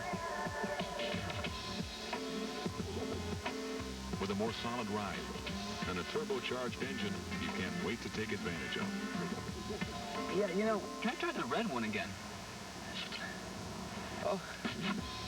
Right now, lease a Saab 9.5 linear sedan as low as $339 a month for 48 months. For details, see your Saab dealer. Officer down. Early on a Tuesday morning, Lieutenant Vincent LaMarca got the worst news a parent could hear. Suspect's name name is Joseph Lamarca. Hi, Joey. I didn't shoot that cop. I'll come get you. Where are you? City by the Sea is a gritty, brilliant film inspired by a true story. The performances are sensational, with Robert De Niro at the top of his game. You know who I am? Robert De Niro, Francis McDormand, James Franco. City by the Sea, rated R. Starts Friday, September 6th. What kind of used vehicle are you looking for? If you say late model, low mileage, that's John Elway's manufacturer certified used cars and trucks. If you say a great price, that's our quality certified used vehicles, thousands less, with a 99-day warranty. And if you say something to get me where I'm going, look to John Elway's End Zone, priced from $9.95. No matter what kind of used car you're looking for, right this way, John Elway. check today's paper for the Wayfinder. Take a look at some of the fans here at Invesco Field enjoying what they've seen so far. The Broncos with a 24-0 lead. Nick Rolovich now at quarterback for Denver as we take a look at what has happened since Pat Bowlen has been the owner of the Broncos. Denver with 7 AFC West division titles. The Raiders, both in Oakland and LA, in second place, 3 behind. And do you like the realignment and the fact that Seattle moves to the NFC? Was that something that just had to happen? I think that had to happen because really what they were trying to do is keep the old AFL teams together, AFL West together. And I think Seattle and San Francisco, as that lines up, they're going to have some natural rivalries there too. Portis for a gain of 3 and gets the handoff again. The corner and should have enough for a first down. Get back to Seattle, Pat. They open up a new stadium this year, another $450 million stadium, and we're taking a look at the NFC as well as Seattle goes into the NFC West. But Pat, the Patriots are doing the same thing. Did they come out here? Is this the standard now? Did the Patriots come out and take a look at this at all? Or do you have people do this? Yeah, the Patriots were out here last year. They were already in the process of building their stadium, and you know, they took some ideas back from the stadium, I can guarantee you that. Nick Rolovich looks to throw, guns one, that's going to be caught. That is Frank Rice, and that should be a gain of close to 12 and a Denver first down. The catch in front of Chris Richard, the rookie corner from USC. Pat, we were talking earlier in the second quarter. Mike Shanahan said in all the years he's been coaching, this is the one year where he's looking around and he doesn't know who he can possibly let go. There's so much talent here. Oh, I'd have to agree with him. I can't not remember in 18 years we're having as much talent in training camp as we had this year. Pat Bowlen, our guest here in the booth at Invesco Field. Good in motion. Rolovich with the play fake. There's a nifty bit of blasted and loses the football. Recovered by the Broncos. Harold Blackman for Seattle in the middle of that play. See, Nick Rolovich gets up grinning. Did you know much? You're following Hawaii and you spend most of your time down there. Did you know much about him too? No, this kid's a gamer. I mean, it's amazing. Every time I call somebody in Hawaii, they ask me about Rolo and Ashley. But you know, they were both heroes in the state of Hawaii. Believe me. Did you watch Hard Knocks on HBO? The Cowboy deal? Yeah, I watched some of it. I want to ask you one question about that. I can already tell you. Not in a million years. Rolovich to throw. The ball is going to be picked off at the Denver 48. Flags on the play as D.D. Lewis, linebacker, intercepts Nick Rolovich.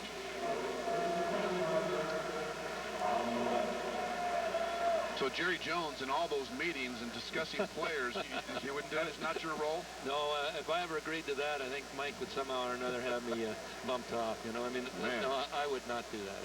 Number 15, Seattle was lined up in the neutral zone. Penalties declined. You know, it's bad for a franchise. I mean, they're basically leaving themselves wide open, and it's show. When I say showboating, is that a bad word there? But certainly. Tell you what, hold the answer, and we'll come back and hear from Pat Bowlen. 24-0. Seattle with a pickoff. Denver's first turnover of the football game tonight. Hurry now to your Colorado GMC dealer.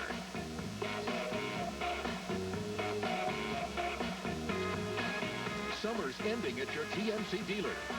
Now get 0% APR or $3,000 cash back on a new Sierra. See dealer for restrictions. Upgrade to professional grade with 0% APR. See your participating Colorado GMC dealers. Hurry. Offer ends September 3rd. What if you had the power to get the television channels you've always wanted? Now you do, because our AT&T digital value packages are better than ever. Get tons of great channels with all the sports, movies, digital music, and quality family entertainment you've been looking for. Plus the hottest new movies and events on pay-per-view, all at a great price.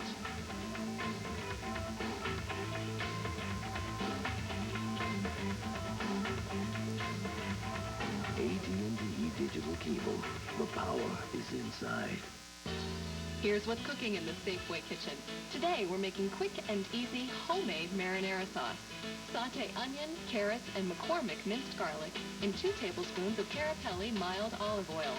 Stir in contadina diced tomatoes, tomato paste, sugar, salt, and pepper. Bring to a boil and simmer for 30 minutes. Serve with your favorite RNF pasta and top with Kraft Parmesan cheese.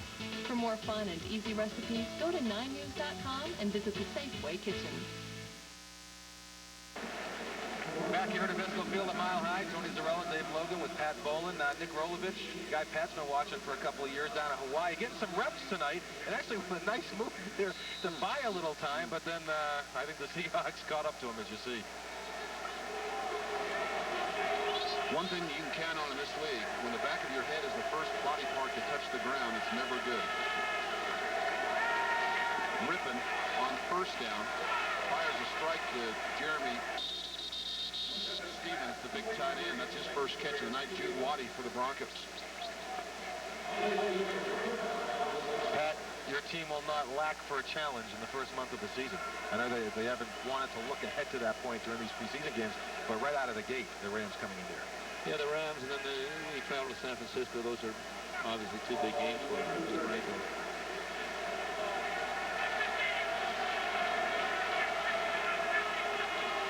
From the Bronco 30, Mo Morris is hit behind the line of scrimmage and hauled down, and a nice play there by Keith Washington. That'll be a loss of about 5 on the play, and Keith Washington in a battle to earn a spot on this team. Denver, of course, with a number of defensive ends and tackles. Mike Shanahan saying earlier this week that he'd like to keep maybe 8 or 9, and saying you can't have enough quality defensive linemen. Well, his versatility, too, Dave, will not hurt him. They put him in up on a down lineman position in various pass protection plays. Rippon will throw, and a ball that should have been caught by Maurice Morris will fall incomplete. Kelly Herndon, we talked, Pat, a lot about him, had a big interception last week. He just seems to make plays all the time. No, he's definitely the real deal. I mean, I'd be very, very surprised if he's not on this football team. Getting back to Hard Knocks, you know Jerry Jones pretty well. Yeah. You tight with Jerry Jones? We're friends, you know, and I like Jerry. We get along real well. 2 different personalities in the sense that we hear he called them. He said, I want you guys to come down to do us. Yeah, no, Jerry and I have different personalities, but we got to remember we're in the entertainment business, and if he wants to be part of the entertainment, that's fine with me. Reggie Hayward and Burt Berry combine on the sack of Mark Rippon, and that's fine with them. So the Seahawks down to the Bronco 30 wind up going in reverse 11 yards. We saw Burt Berry earlier in the preseason had a 3-sack performance. Reggie Hayward, of course, has been shuttling in and out of the right spot with Kavika Pittman. But, you know, Berry on the team last year was not getting a ton of reps during games. He was not out there for a lot of plays, but certainly trying to make a case for himself in this preseason by getting to the quarterback. Craig Jarrett skies on Ron Coleman will make the fair catch at the 12. Pat Bone will continue with us here in the booth. 9:23 to go in the third quarter. 24-0 Denver. And of course, for some players, there won't be good news. Denver must cut down to 53 players by 2 o'clock Sunday. That is not this Sunday. Actually, that is this Sunday. Excuse me. Some good players are going to be looking for work. This is Coleman right side. And ball down from behind by Cedric Woodard.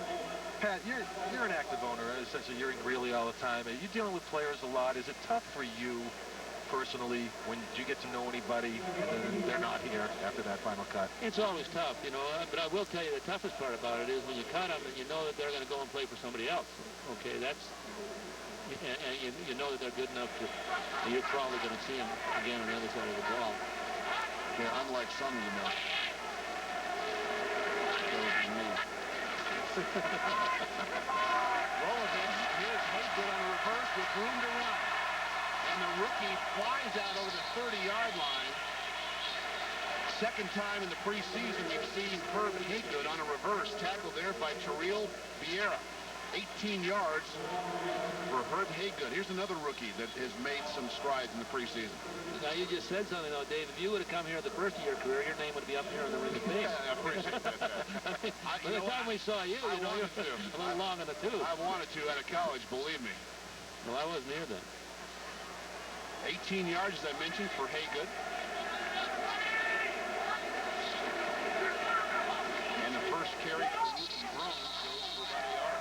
And there's a late penalty flag deep in the Bronco backfield. Ruben Drones, who got the start tonight at fullback, now lined up at tailback. And I think a player may be ejected by Ron Blum. Personal foul. Number 63, Seattle, grabbing and pulling the face mask. 15 yards, first down. Nope, not ejected, but Reggie Hargrove gets the penalty, the rookie from Louisville. CSU, Pat. What do you think? Well, you know, I'd have to go with CU just because looking at the different talent on both teams, but it's always a very competitive game in the state when those two schools play, so anything could happen. Will you come to that one? No, it's sold out. I got a ticket if you want to go. I got some good seats down here. Logan has some pull in this place. Oh. Jay Sean Sykes will be here. A couple of your players will be here. Yeah, well, I plan to watch it on television. Press box email. Dave, who do you think will win the CU-CSU game with Susie from Castle Rock? Of course, that's a loaded question. Me being an alum of CU, I mean, what are you going to say, Rams? Let me think about it for just a moment. I think Sonny's going to have those guys ready, though. I'm a big CSU fan, but my heart is black and gold.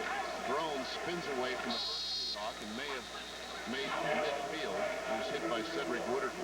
It's always a lot of fun, and I think the last couple of years, actually the last 3 years, first at the old Mile High and then here last year, I mean, the crowds have been great. They're going to have 76,000 fans here tomorrow, on Saturday. Yep. And that is great. I mean, that's great for everything. Great for both schools. Great for Colorado. Rolovich on 3rd and 8 is back in the shotgun. Nobody in the backfield with him. And throws a strike somewhere inside the Seahawks 40-yard line. Chris Richard on the coverage. That ball had something on it. Well, they love his arm. And they say he's got the strongest arm of all quarterbacks, which is hard to believe. But do you think it's a matter, Pat and Dave, of he comes in, it's the first time he's getting reps in the preseason, he settled down a little bit, then he certainly feels more comfortable airing it out? Certainly on this drive than the previous one. You know, you got to give him an opportunity. You're right. I mean, he didn't get a lot of reps in camp. He's going to play the whole second half here, and you know, let's wait and see how he does. I think he will get better as the game goes on.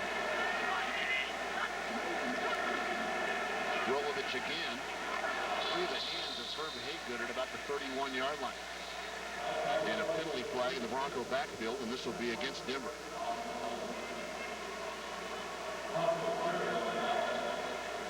Of course, June Jones, you mentioned, really liked Ashley Lee. Did he say anything about Nick Rolovich? Yeah, he said that Nick is a real gamer, you know, that he's... Wiggle hands to the face, number 69, Denver, 10 yards, really knows what to do when he's on the football field. And that he hopes that we have the opportunity to develop him. And, you know, June, I've known June for a long time. Of course, he's involved in the NFL, played in the NFL.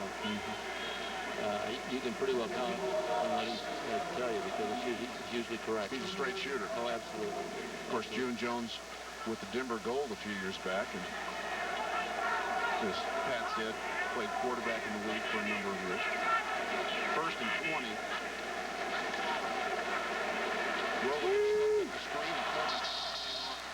Ron Coleman had some room to run, but could not hang on, and it will be 2nd and 20. He's thinking about getting upfield before he pulls the ball in. On that play. You play golf with June Jones. You take his money? Oh, I wish. No, June's a great athlete. And, doesn't matter how many strokes he gives me, he always beats me. Unless I cheat a little. Yeah.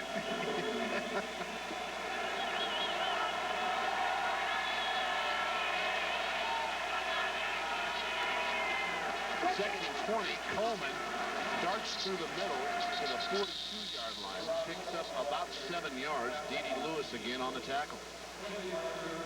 And another penalty flag as the officials now getting in full swing. And this also will be against Denver.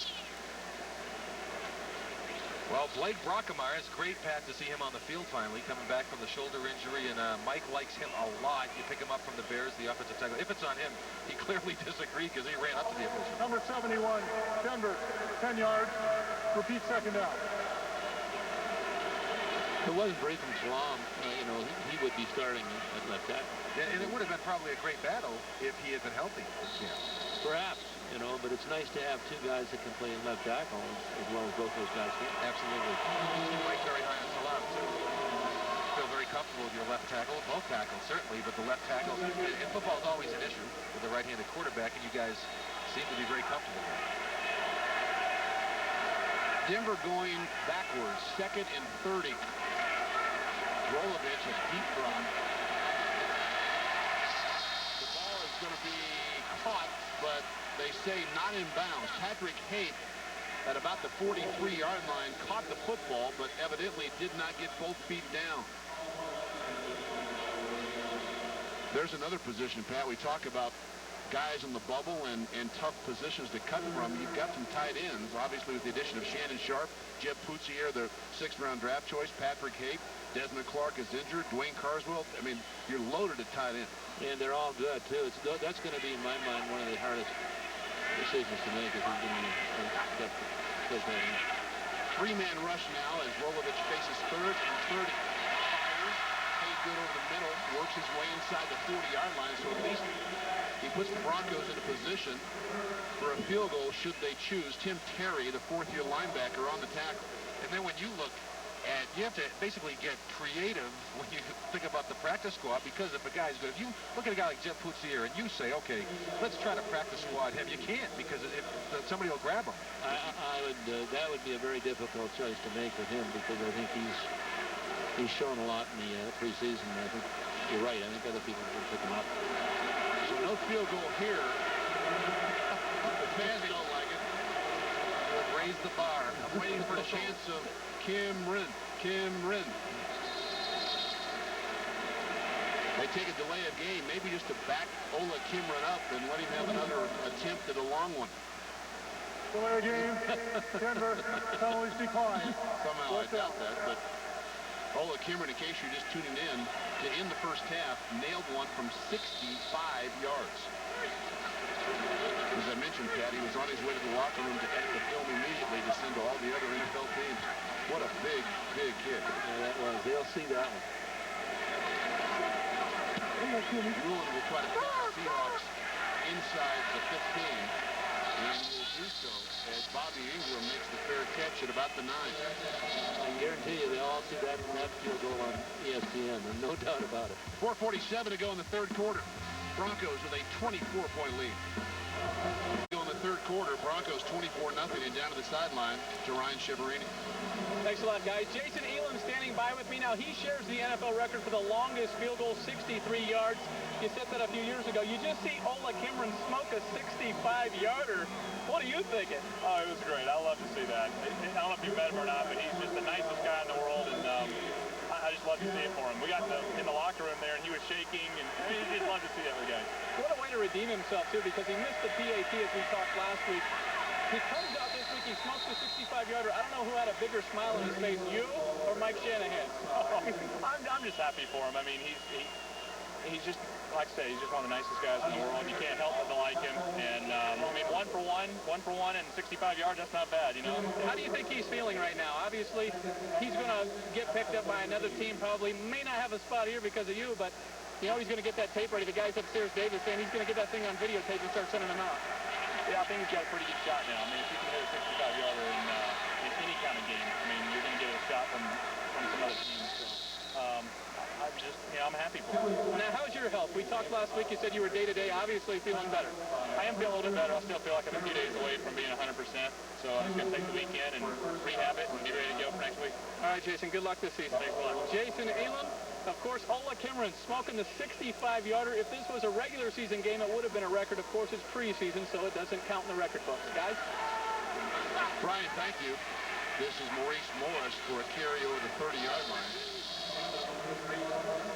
By the way, quarterback Jeff Kelly, the rookie out of Southern Miss, 7th-round draft choice this year. Pat, getting back to Jason Elam, are you optimistic? I know once the season starts, you basically stop talking about the new deals or how it works. And if you do stop talking, are you optimistic that there will be a long-term deal for him? Well, first of all, it's not necessarily true that we stop talking. Jason has played his whole career here in Denver. I expect him to finish his career here in Denver. So I'll be surprised if at some point, whether it's during the season or after the season, we don't have a any on the field are out. We'll keep it on the field. I'll let the quarterback know. I talked to Ola on the bus to the airport last week and say, why don't you come here? Because obviously, you know, barring an injury, you're not going to be kicking for the Broncos. He said, well, 2 reasons. He said, I learned some of what Jason obviously is one of the best kickers in football. I learned some technique pointers from him. And also, being cut by the Broncos isn't a bad thing because they know you're not going to make this club. Well, that makes a lot of sense, actually.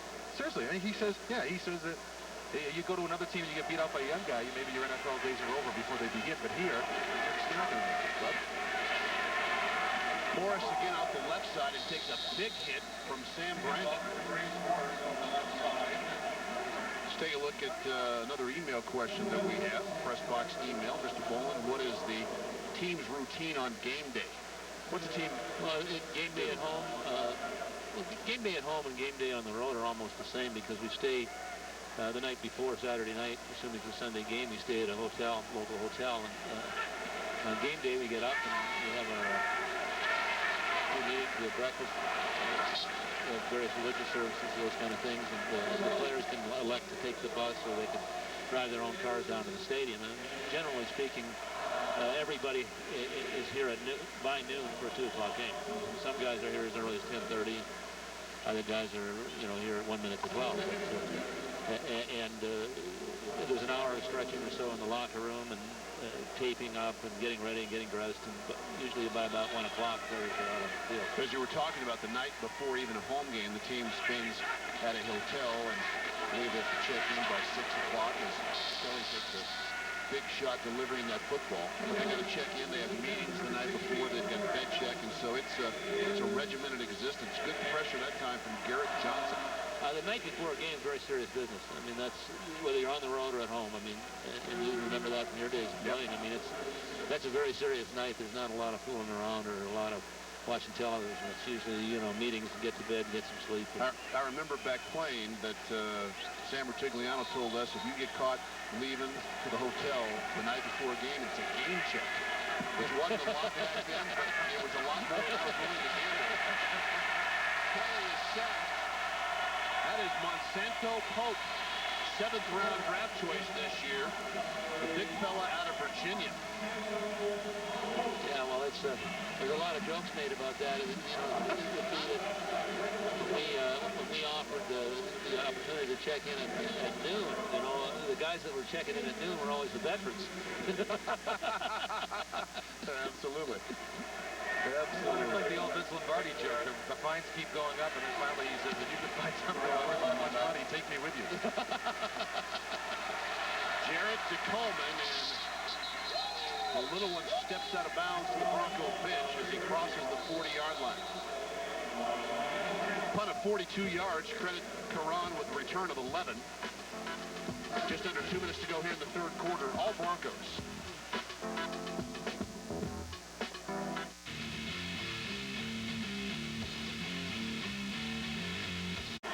Got to beat some hanging chads in there somewhere.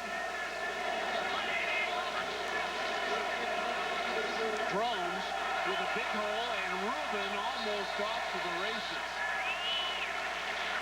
A touchdown-saving tackle from Harold Blackman. Pat, here's another guy that I think Mike obviously thinking long and hard how to keep this guy on the roster. Aristotle, too, started as a fullback tonight. Right. I mean, very versatile back.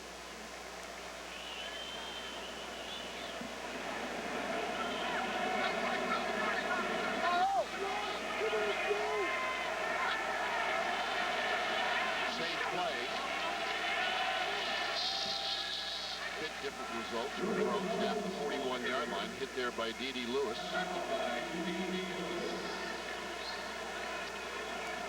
Bounced around a bit, spent, as you see, the 2000 season with the Patriots. Started with the Lions as a third-round draft choice. Pat, talking about road games, do you see another World Bowl in the future for this franchise? I would hope that if I believe the game will be or played. American Bowl, yeah. The American Bowl will be played in China. Yeah, and what will happen is when they have their Olympic Stadium completed for the 2008 Olympics, the NFL will be invited to send 2 teams there to play. Nice pitch by Tony Carter, his first reception of the night from Nick Rolovich. That'll be a Denver first down. Tim Terry, fourth-year linebacker at a Temple on the stop. So China, I wonder how long a flight that would be. Not any longer further than Australia. Good, because Australia was, what, 17?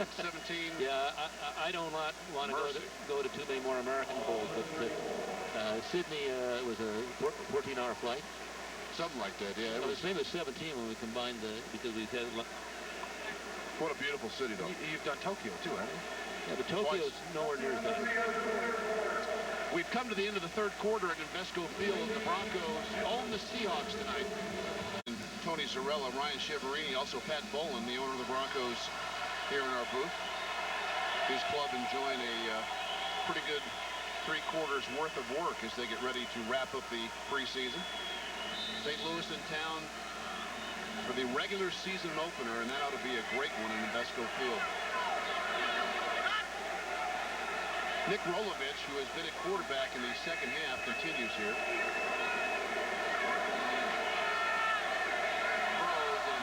Underthrows a wide-open Frank Reich. Frank trying to debate the officials. You never win that one, Frank, I can tell you. No, but it was a one-hopper. Yep. Frank Reich's no stranger, Pat, of course. Any football fans in Colorado. He's made a great run. Oh, that's a nice route. Nice route. Yeah, he has a chance. He has a chance for sure. Denver has dominated Seattle tonight in every category.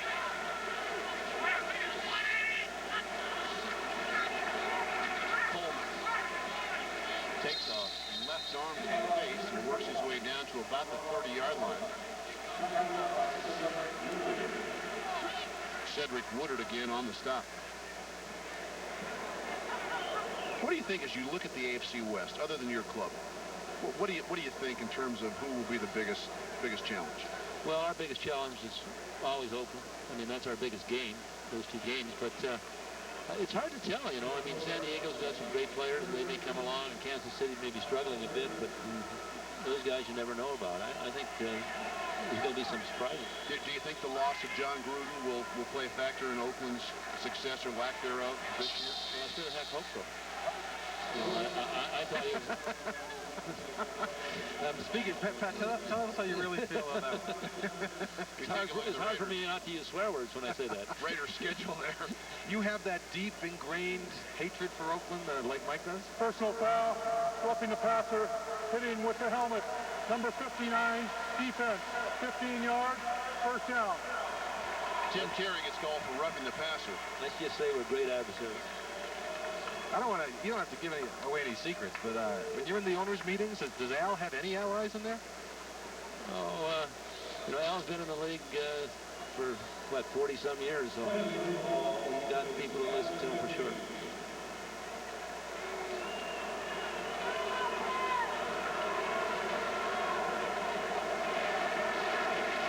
Drones with a nice cut, squares, and powers his way inside the 10-yard line. Reggie Hargrove, the rookie out of Louisville, on the tackle. quarterback. Nice run by Reuben Groves.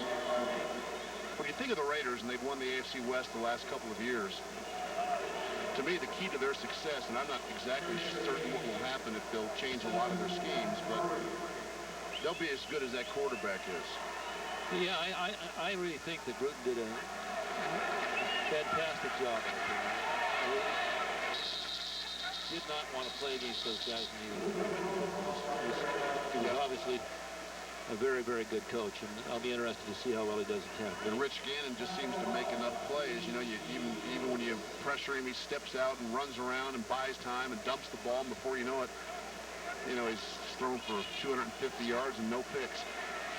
Well, there's no question they've got some talent. But Gannon, in my mind, is one of the better quarterbacks in the league right now. And if he plays up to his potential, they're going to be tough, no doubt. Throws again. Airmails his body inside the 5. He's got a Denver first down. And he has been impressive tonight.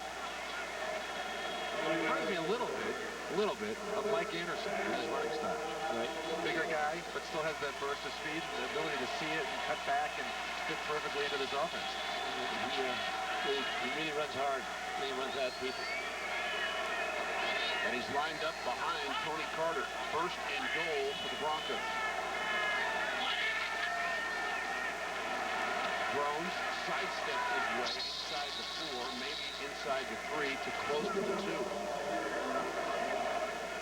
I don't want to imply, Pat, that Al Davis differs from you in the respect that he clearly has a real problem turning over power to a head coach, where you trust Mike, obviously, and know that he knows what he's doing.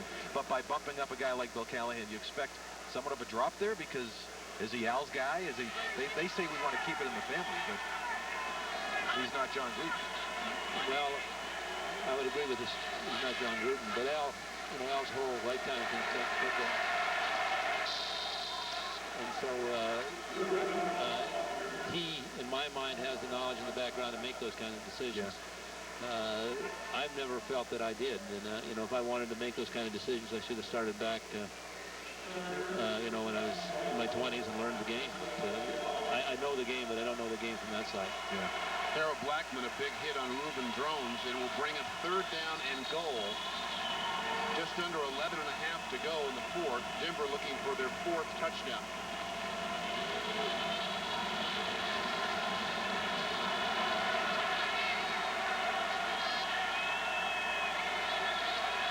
Rolovich can run. That has a Denver touchdown. Is he showboating or what? So Nick Rolovich, his first score of the preseason. And the rookie free agent quarterback out of Hawaii, a happy man tonight. Tell you what, he had Patrick Hayden on those play actions, which works phenomenally well, Pat, for your team. This play seems to work every time you run this down by the goal line. But he had Hayden across the back there, right? Obviously not open, wide open for Rolovich. It's great to see in a game like this, some of these younger guys, whether it's an Ola Kimron or Rolovich, take advantage of an opportunity and have a lot of fun doing it. It's clearly these guys are having a great time. They said they were up by 31 points. Cameron with the extra point, and Denver with a 31-0 lead. Pat, always good to see you. Thanks, guys. Good luck this season. Thank Great you. to see you.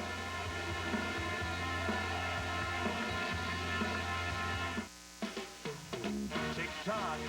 Time's a-wasted. However you say it, you don't have long at your Chevy dealer. Because Chevy is now offering 0% APR for 60 months on Chevy Tahoe, Suburban, and Avalanche. But you better hurry. This offer ends September 3rd.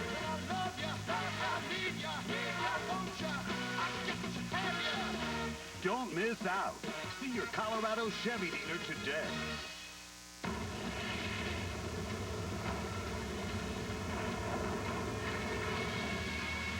Triple X, this summer's biggest thrill ride.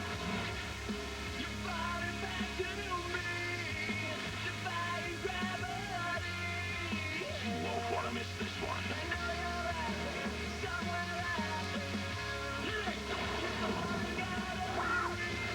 Triple X, rated PG-13, now playing.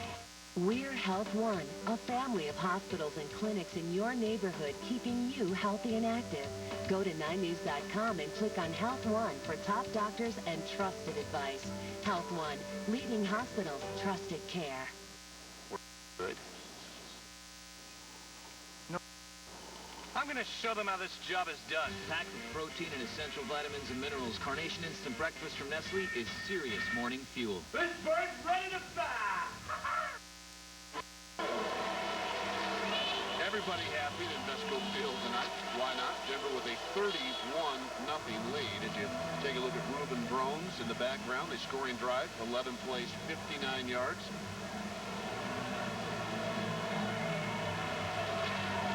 That is James Williams back at the Seattle goal line.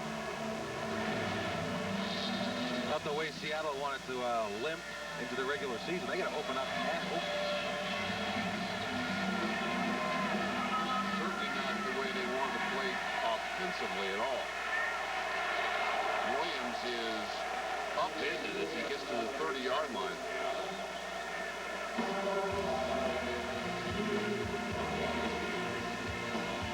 Tackle there by Jude Waddy.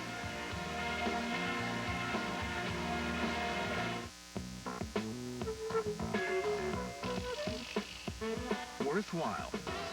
Being of monetary value for the time or effort expended. The 2002 Honda Clearance. The once-a-year opportunity for special savings on all available Civics. It's definitely worth the effort. The 2002 Honda Clearance. Lucky you. Now you can lease a 2002 Civic LX for $189 a month for 48 months. It's a giant weekend of hot rods and rock and roll. September 6th, 7th, and 8th at the K&N Builders Good Guys Hot Rod and Custom Car National at Pikes Peak International Raceway in Colorado Springs. Over 2,200 rods, custom classics, tricked-out trucks, and muscle cars through 72, plus commercial exhibits, swap meet and cars for sale garage, model and pedal car show, and fun for the whole family. It's the K&N Builders Good Guys Rod and Custom National, September 6th, 7th, and 8th at Pikes Peak International Raceway.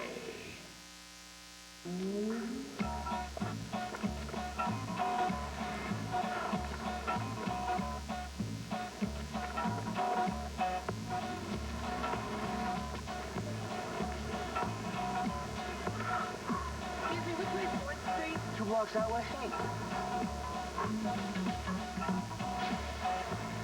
You're closer to a Volkswagen than you think. In fact, really, really close.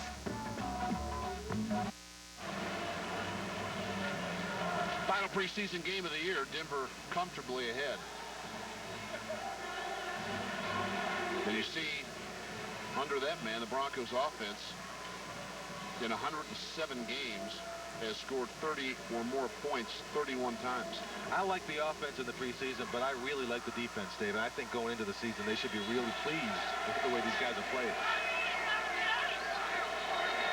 Offense certainly has played well tonight, and they haven't used any first-team players. Kelly, under duress, throws that ball away. He was out of the pocket, but pressured by Chris Young. So they see a new young quarterback in there. You think their eyes just light up? They were bringing everybody on that. Absolutely. Let's quickly sit it down the sideline, and Ryan Chiaverini with Shannon Sharp. Thanks a lot, guys. Shannon, you look up at the scoreboard, you got to love what you're seeing. This entire preseason, the offense has really been clicking, the defense has been clicking. What do you think as far as goals for this season? Is the sky the limit for this team? I think so, and I think Mike tonight might want to see the backup guys and see what they can do. He wanted to give everybody an honest chance to make this ball club.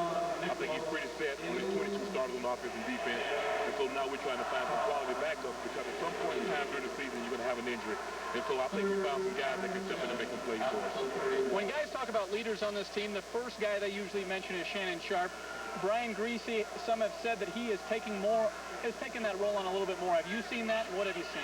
Well, it's really his team. I mean, the quarterback, it's hard for your quarterback not to be the leader of your ball club. And I think this year, Greasy stepped up to the plate. He understands what's expected of him.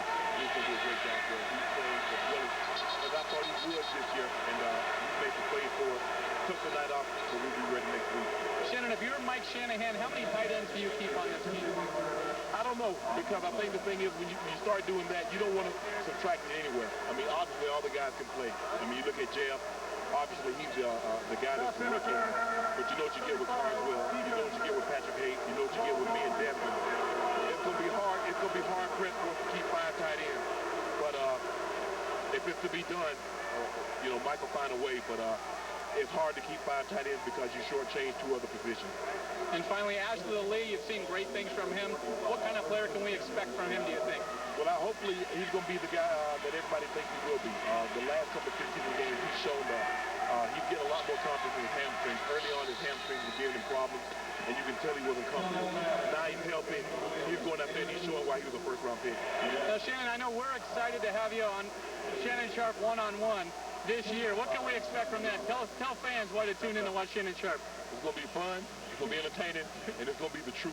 Shannon Sharpe with you, Tony Sorella, every Sunday night. You go ahead and plug it. I can't. Tell him I can't wait. I will. And I love the fact, I told you, we talked about this a couple of weeks ago, look what he's done with football. I hope I still have a job.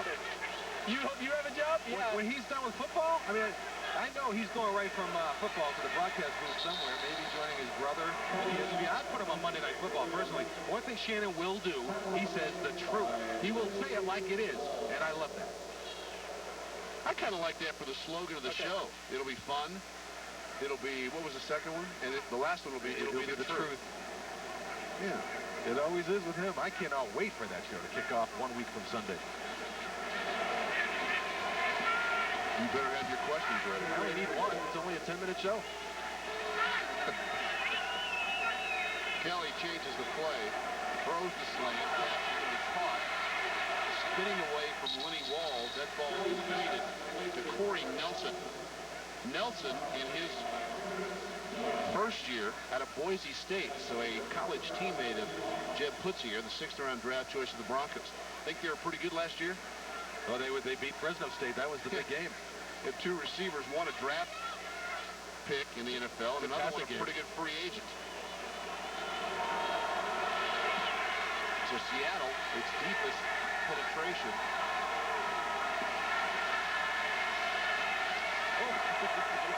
Incomplete, intended once again for Nelson, and a big hit there by Chris Young. Chris Young, rookie out of Georgia Tech. He was a 7th-round pick of the Broncos this year. Tough situation for a guy like him to come into a camp like this, and they're so loaded now in the secondary. It's tough for him to make a serious run, a serious push at making this club game. Well, he's in the numbers game, and that's a tough game to get in. I mean, anymore in this league, at certain positions in any given year, the competition is just 20 tough.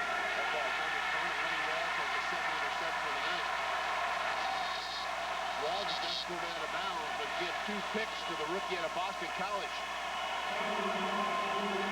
He first picked off Matt Hasselbeck. This time he gets Jeff Kelly. Yeah, he had the first pick that set up the Broncos' first touchdown, then reached this perfectly. Looks like it was meant for him. Broncos defense dominating.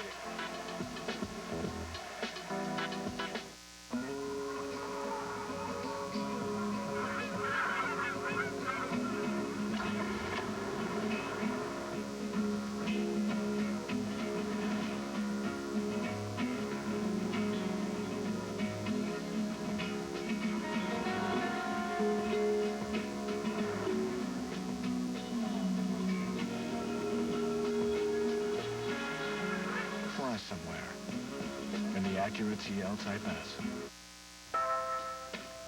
Daddy. These are the wonder years. When kids seem to change right before your very eyes. Dad. Sometimes it's all you can do to keep up.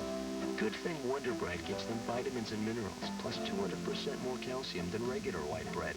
Dad, can we go now? Please. Wonder Bread, helping build strong bodies for generations. Quality has a name. U.S. Home, Colorado's most acclaimed home builder. We build homes for all the times of your life. At U.S. Home, we see our business as a family affair. Our approach, simple. Your family needs always come first, as we help you find the right home for your lifestyle.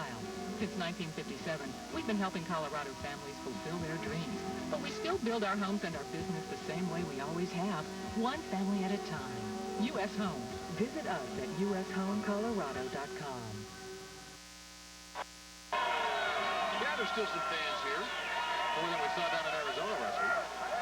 At the start of the game. 64,302 tonight. Frankly, when we pulled up at the stadium, I wasn't certain they'd get 10,000. Horrible weather early. It cleared out.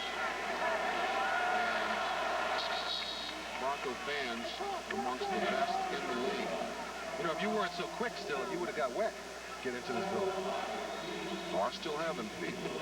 Karan Coleman runs right out of his shoe and looks like he's a bit tender after that run.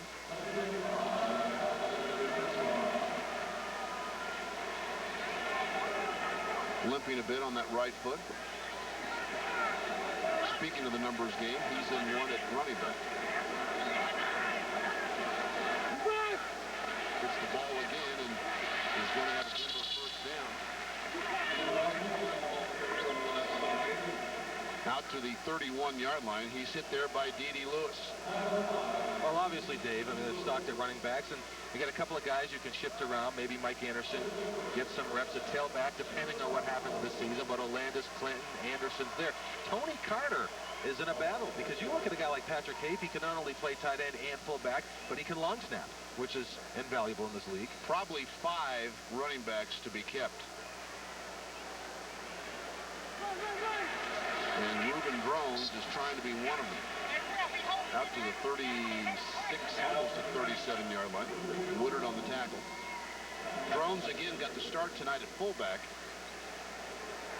Had a big special team hit last week in Arizona. Mike Shanahan talking prior to the game about usually the extra players you keep are defensive players on special teams, but Drones has a chance to kind of change that mix. Like you say, last week. Who's your starting running back September 8th? Oh, man.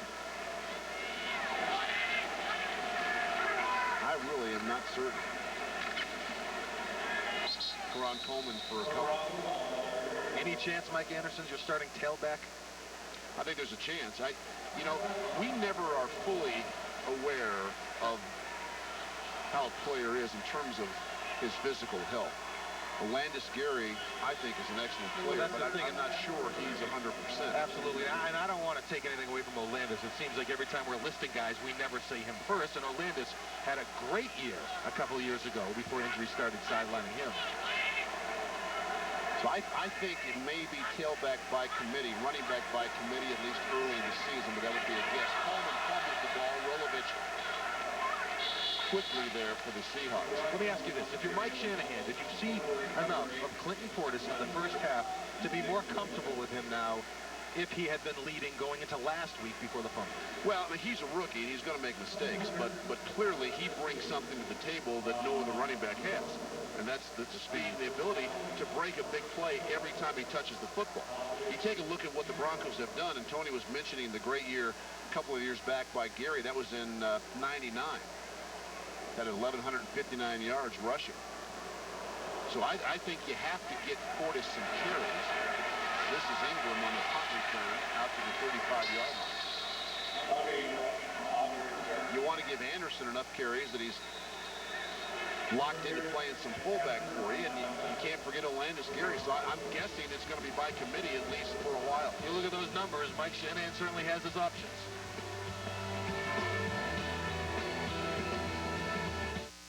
You feel the need for speed, so we put the payments on the window.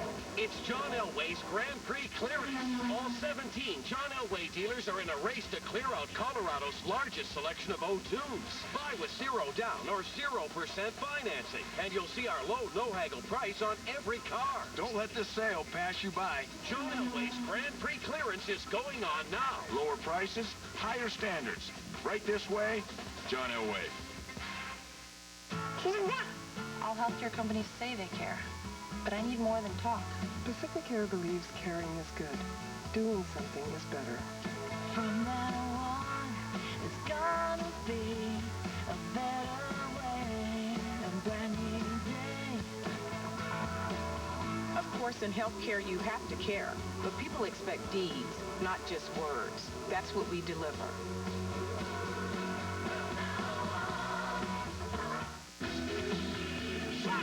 I'm not expecting 12 hours in the desert, but I can live and breathe and see the sun in winter time. In a big country, dreams stay with you like a lover's voice across a mountainside. Big country, big value. Lease the totally redesigned Ford Expedition for just $399 a month. Only at your Rocky Mountain Ford stores. In a big country.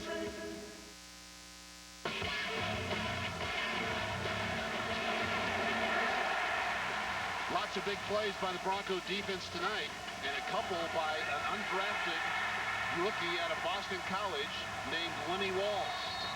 Well, Delpha, Denard, Tyrone Poole, Jimmy Spencer, of course, Kelly Herndon, a lot of guys there, but certainly maybe as far as the practice squad. Kelly steps up, throws, and Walls deflected, and that's Lenny Walls again. Gotta like a guy from Boston College. Why is that? I mean, just out of curiosity, there are thousands of fans at home chanting the same thing. Why is that? Yes. I'm sorry if I'm a little biased toward Boston. You gotta like a football factory that it is. Okay, now, okay. Romo didn't do badly. Nalen's not doing badly.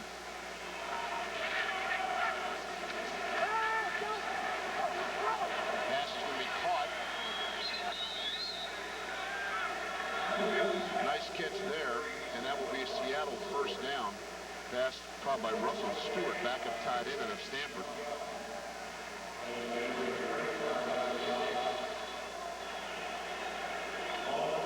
So you take a look, as we mentioned, the Rams open here at Invesco Field, and then a trip to San Francisco. That's a tough opening schedule. We'll come back and look at it in a moment.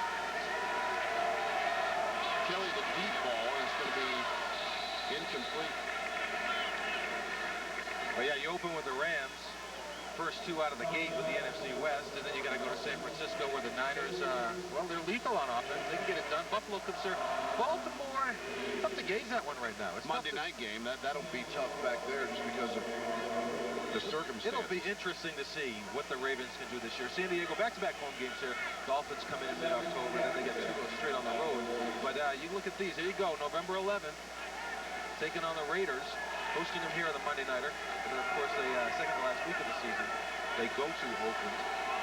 Really, one positive, the only prospects of a cold weather game, December 8th in New York.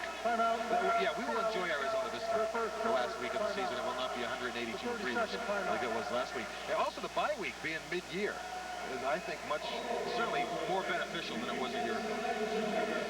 I agree. There's John Mobley, the in goal behind him, two of the three starting linebackers for the Broncos. It will be a fast crew. I'll tell you what, you look at those three guys, they can all run, but how about that guy for the Seahawks, Anthony Simmons?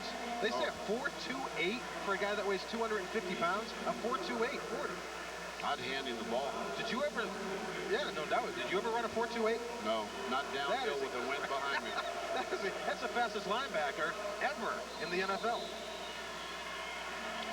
Rod Smith, some of the Bronco veterans hoping to get this game over quickly, enjoy their weekend, and get ready for the Rams here at Invesco a week from this Sunday. Handoff right side, that is Jay Graham. Ball looks like it's been fumbled, and it has, and Denver has it. So Graham trying to make this team as a backup running back, a 6-year pro out of Tennessee. That's not a good way to do it. Greg Brown, first-year pro out of Texas, gets credit for the fumble recovery. I'll tell you what, I know it's practice. I know they're wrapping up the preseason, and I know Mike Holmgren is not trying to show too much here, but they should be embarrassed. Their offense looks inept tonight, and he looks like he knows it's been inept tonight. Yeah, that is not the face of a happy man.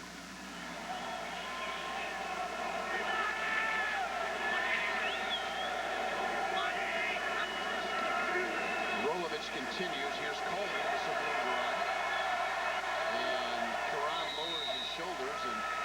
Works his way down to the 35. A 13-yard pickup hit there by Terrell Vieira. I always think back to that play in San Diego. Was it a couple of years ago? Was it last year? Where he broke it and it came back on a penalty. It was 2 years ago.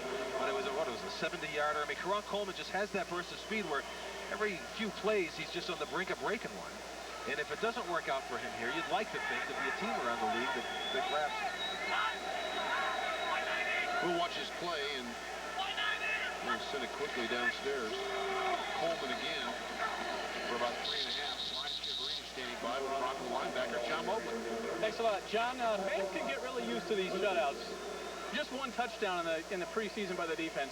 We could get used to this. Oh yeah, definitely. This is something new for the defense, but you know, something that's been a long time coming. We feel real comfortable with the group of guys we got, and you know, if we can keep this up, you know, we're gonna have a hell of a season, and that's what we're looking forward to. A lot of guys have said that Ray Rhodes now in his second year as defensive coordinator, that's been all the difference in the world, getting more familiar with the scheme and things like that. That's exactly it. He's more familiar with his personnel, and you know, he's comfortable making the calls, knowing that the players are going to come through for him. And you know, that's the key to the whole defense. Is his call, his play calling, and we just got to go out there and execute. A lot of people have said that the linebacking core is really the most solid part of this defense. You, along with Ian Gold, a lot of talent at that position. Do you guys feel like there's more pressure to step up and lead this team as linebackers? Well, we know the onus is on us more or less. You know, we try to be the quarterbacks of the defense out there on the field, and you know, the guys look up to us on defense, and we just go out there and you know, try to make them play their best every down. And finally, former CU Buff Jay Sean Sykes obviously trying to make this team. He's making his final statements here in this fourth quarter. What have you seen from him? How do you feel? Do you think he can play at this level? Oh, definitely. He's a very talented young player. You know, he's just had some ups and downs learning the system, but once he gets it going, I think he's going to be a great player. All right, John, good luck this season. John Mobley, obviously this defense has been tremendous in this entire preseason. We'll hope that they can keep it up, guys. Ryan, thanks. Should be a fun crew to watch. We getting old, man. John Mobley has been now with the Broncos for 7 seasons. I mean, it feels like yesterday he came on the scene out of the small school, Kutztown State, Pennsylvania, and just made, remember those Monday night games, making immediate impacts as a rookie first couple of years. He just seemed at the prime time he would step up and make these big plays. Had a serious knee injury a few years back, recovered from that. Coleman is swarmed under shy of the 50-yard line as we approach the 2-minute warning.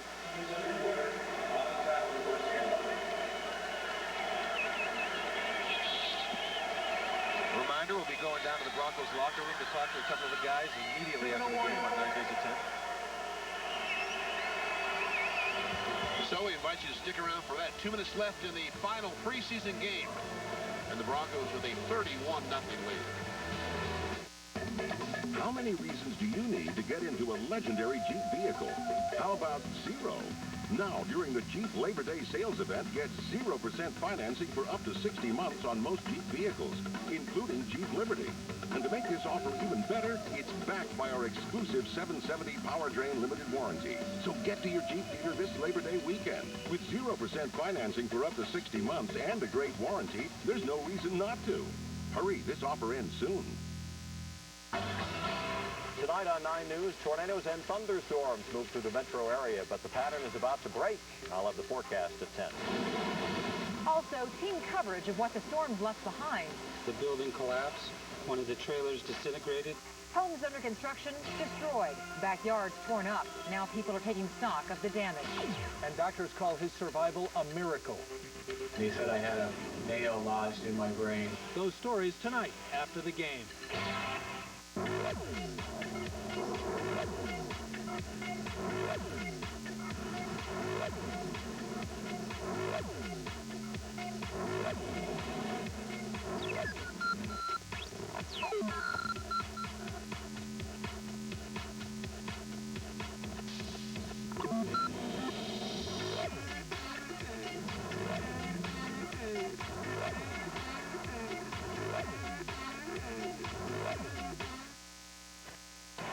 Final 2 minutes of the preseason.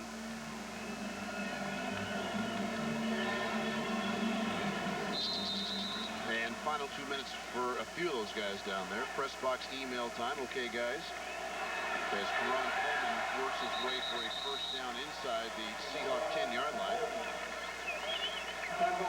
Prediction. Okay, guys, what are your predictions for the Broncos this season? That from Brian in Colorado Springs. Okay, go ahead. Well, Brian, mine's based on Brian. It's contingent on one thing. If Brian Greasy... You can't have it contingent. You've got to make a prediction. My prediction, I think they're looking at 10-6, maybe 11-5 if Greasy... If Greasy is comfortable, if he starts sharing the wealth and using Shannon as the third guy and Ashley develops, yeah, they're going to be strong. How many caveats do you give? Well, Look, that's like saying, what do you think? What do you think it's going to be, a boy or a girl? You got to pick. You got to pick a record. 10-6. Okay, I say 11-5, and I think they'll win the AFC West. I do agree with that. It's easy to say this, and everybody's going to agree with us in Bronco Nation. This is too easy to say. I don't think the Raiders are going to be as good as people think they are. So I agree with you. You were just starting to backstroke. No, I'm not. I'm saying that. I don't think the Raiders are going to be as strong. Everybody's saying, oh, look what they're beefing up their defense. They're all 72 years old, the guys they're signing. I mean, they're not going to be quite as strong as people. I think the Broncos, in that division, is not as tough as it used to be. I think the Broncos make a good run in it. What are you laughing at? We'll have time to tell you the last 40 seconds. This telecast is presented by the authority of the National Football League and is intended for the private use of our audience. Any rebroadcast or other use of this telecast without the express written consent of the Denver Broncos, 9 News, and the National Football League is a no-no. And the last few seconds tick off the clock. Mike shakes hands with Mike. One happy, one probably not. Both satisfied to get the preseason done and find out what their clubs will do when it all starts to count. And they come out relatively healthy. Healthy, Terrell Davis, of course, the exception. At least we think so. No significant injuries to report.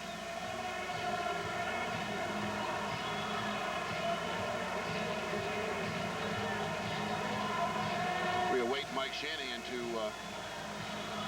we understand he's there right now. Mike, it's Dave Logan and Tony Zarella. I know you got to be pleased with your club's effort and also the fact that now preseason is done. You can start and get ready for the real stuff. Yeah, you're right. Really pleased with the way we ended the preseason. I thought we really played hard offensively and defensively. We came out to play, and now it's live bullets and get ready for the Rams. Mike, I know a lot of people watching would not want to have to make your decisions in the next few days. This is about as talented a group as you've had. Well, it's tough decisions, but it's good to have to make those decisions because we've got some football players. If they're not going to be with the Denver Broncos, they got an excellent chance playing the National Football League. Just proud of the way they played, and hopefully if they're not on our team, they get a chance to play somewhere else. Mike, thanks. See you this week. Okay, take care, guys. Mike Shanahan. And the Broncos win it 31-0. We'll take a quick break, come back, and wrap things up from Invesco Field.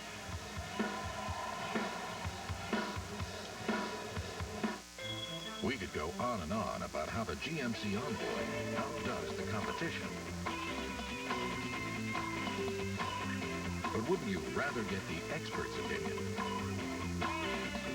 Envoy, Motor Trend's 2002 Sport Utility of the Year. Get $2,500 cash back or 0% APR on a new 2002 Envoy. See dealer for restrictions. See your participating Colorado GMC dealers.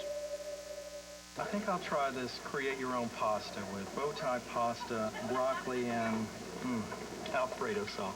It's not bad. You'd make a great chef. Thanks. Hey, you get to pick the ingredients, but we still do the cooking. Introducing Create Your Own Pasta. For a limited time, you can create your own unique dish by choosing your favorite pasta, sauce, and extras, starting from $7.99. Macaroni Grill. Life is delicious. Well, I'm on my 4th step in the 6 steps to successful wireless emails. Any questions? And it hasn't been easy. How do we wait for email? Very good. What are some of the other ways we wait for email? And yes, Mark's doing that little blowing thing with his mouth. Here, it's PCS Vision from Sprint. Fast, easy-to-use emails like your computer on the largest all-PCS enhanced nationwide network. This is great. Somebody just graduated. Introducing PCS Vision from Sprint. Clearly, a whole new way to look at wireless. Back here at Invesco Field at Mile High, the Broncos closing out the preseason in style, to say the least. 31-0 as the defense just completely shut down the Seattle Seahawks. This does not bode well for Seattle going into the NFC West, but it's preseason, maybe a little bounce back. Yeah, I mean, they've got to bounce back, and I don't know how much he being Mike Holmgren, will take from this game, but I know this. Both head coaches glad to have the preseason over. Now they can get down to regular business. Broncos put up good numbers on both sides of the ball. Of course, Lenny Walls, I mean, they loaded at cornerbacks, but he comes up with a couple of picks. The turnovers 4-1 in favor of the Broncos. And 27-10 in first downs, and really right from the start, Denver dominated this game in every single category, and they made it look easy tonight. So 10 days away from the St. Louis Rams in this building. They come in, and they, you know, you need 10 days to prepare for that team, if not more. Well, the greatest show on turf, that's their nickname. They're going to be on natural grass, but I think it's really an intriguing matchup and one that fans have been thinking about, and now they can finally focus on. As always, Dave, great to work with you in the preseason. I enjoyed it, Tony. Pro, and good luck in Grand Junction with Sheffield. Thank you. Defending the title, you know, your target now, bud. We're not talking about that, Tony. If you want to make it through this, we're done. Much more going right down to the locker room on 9 News at 10. Don't go away.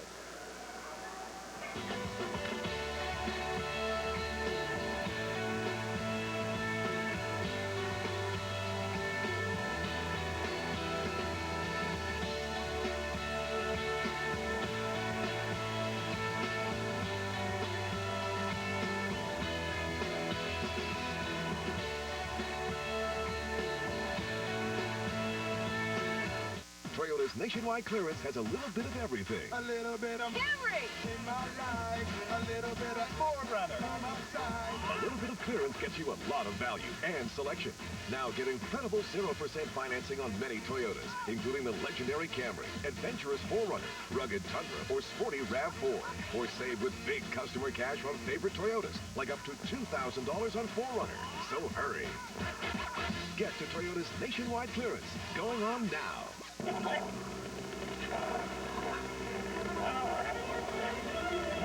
Big news! Now get free long distance from Cricket. Introducing Cricket Talk. It's Cricket's famous unlimited local calling, along with these great calling features. All for just $39.99 a month, plus 500 minutes of anytime U.S. long distance available each month free. So stop the press, and for a limited time, get started with $100 off any Cricket phone. Cricket, comfortable wireless. See store for details. How many reasons do you need to get into a Chrysler car or minivan? How about zero? Now, during the Chrysler Labor Day sales event, get 0% financing for up to 60 months on most Chrysler vehicles, including the versatile PT Cruiser.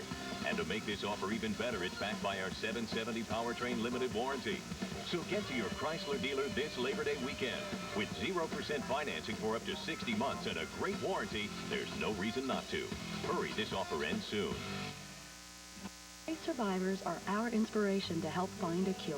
I am a survivor twice, and then I detected it on mammogram. When we started A Race to the Cure, I was just finished with my second treatment, and then when the racers get out and they're racing, and you know that they're racing for you and to find a cure, and it's just overwhelming. Safeway is proud to donate a portion of its proceeds to the Coleman Denver Race for the Cure.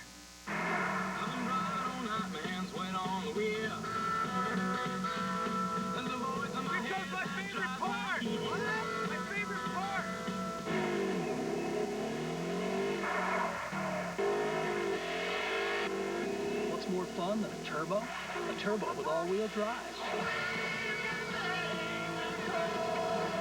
When you get it, you get it. The rally-inspired 227-horsepower Subaru WRX.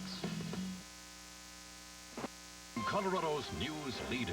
This is 9 News at 10. It's an unforgiving force of nature that strikes at more than 100 miles an hour. One of the trailers disintegrated. The roof came off the trailer. The heavy rains flooded roads, making it more difficult for those trying to get out of the way of the storm.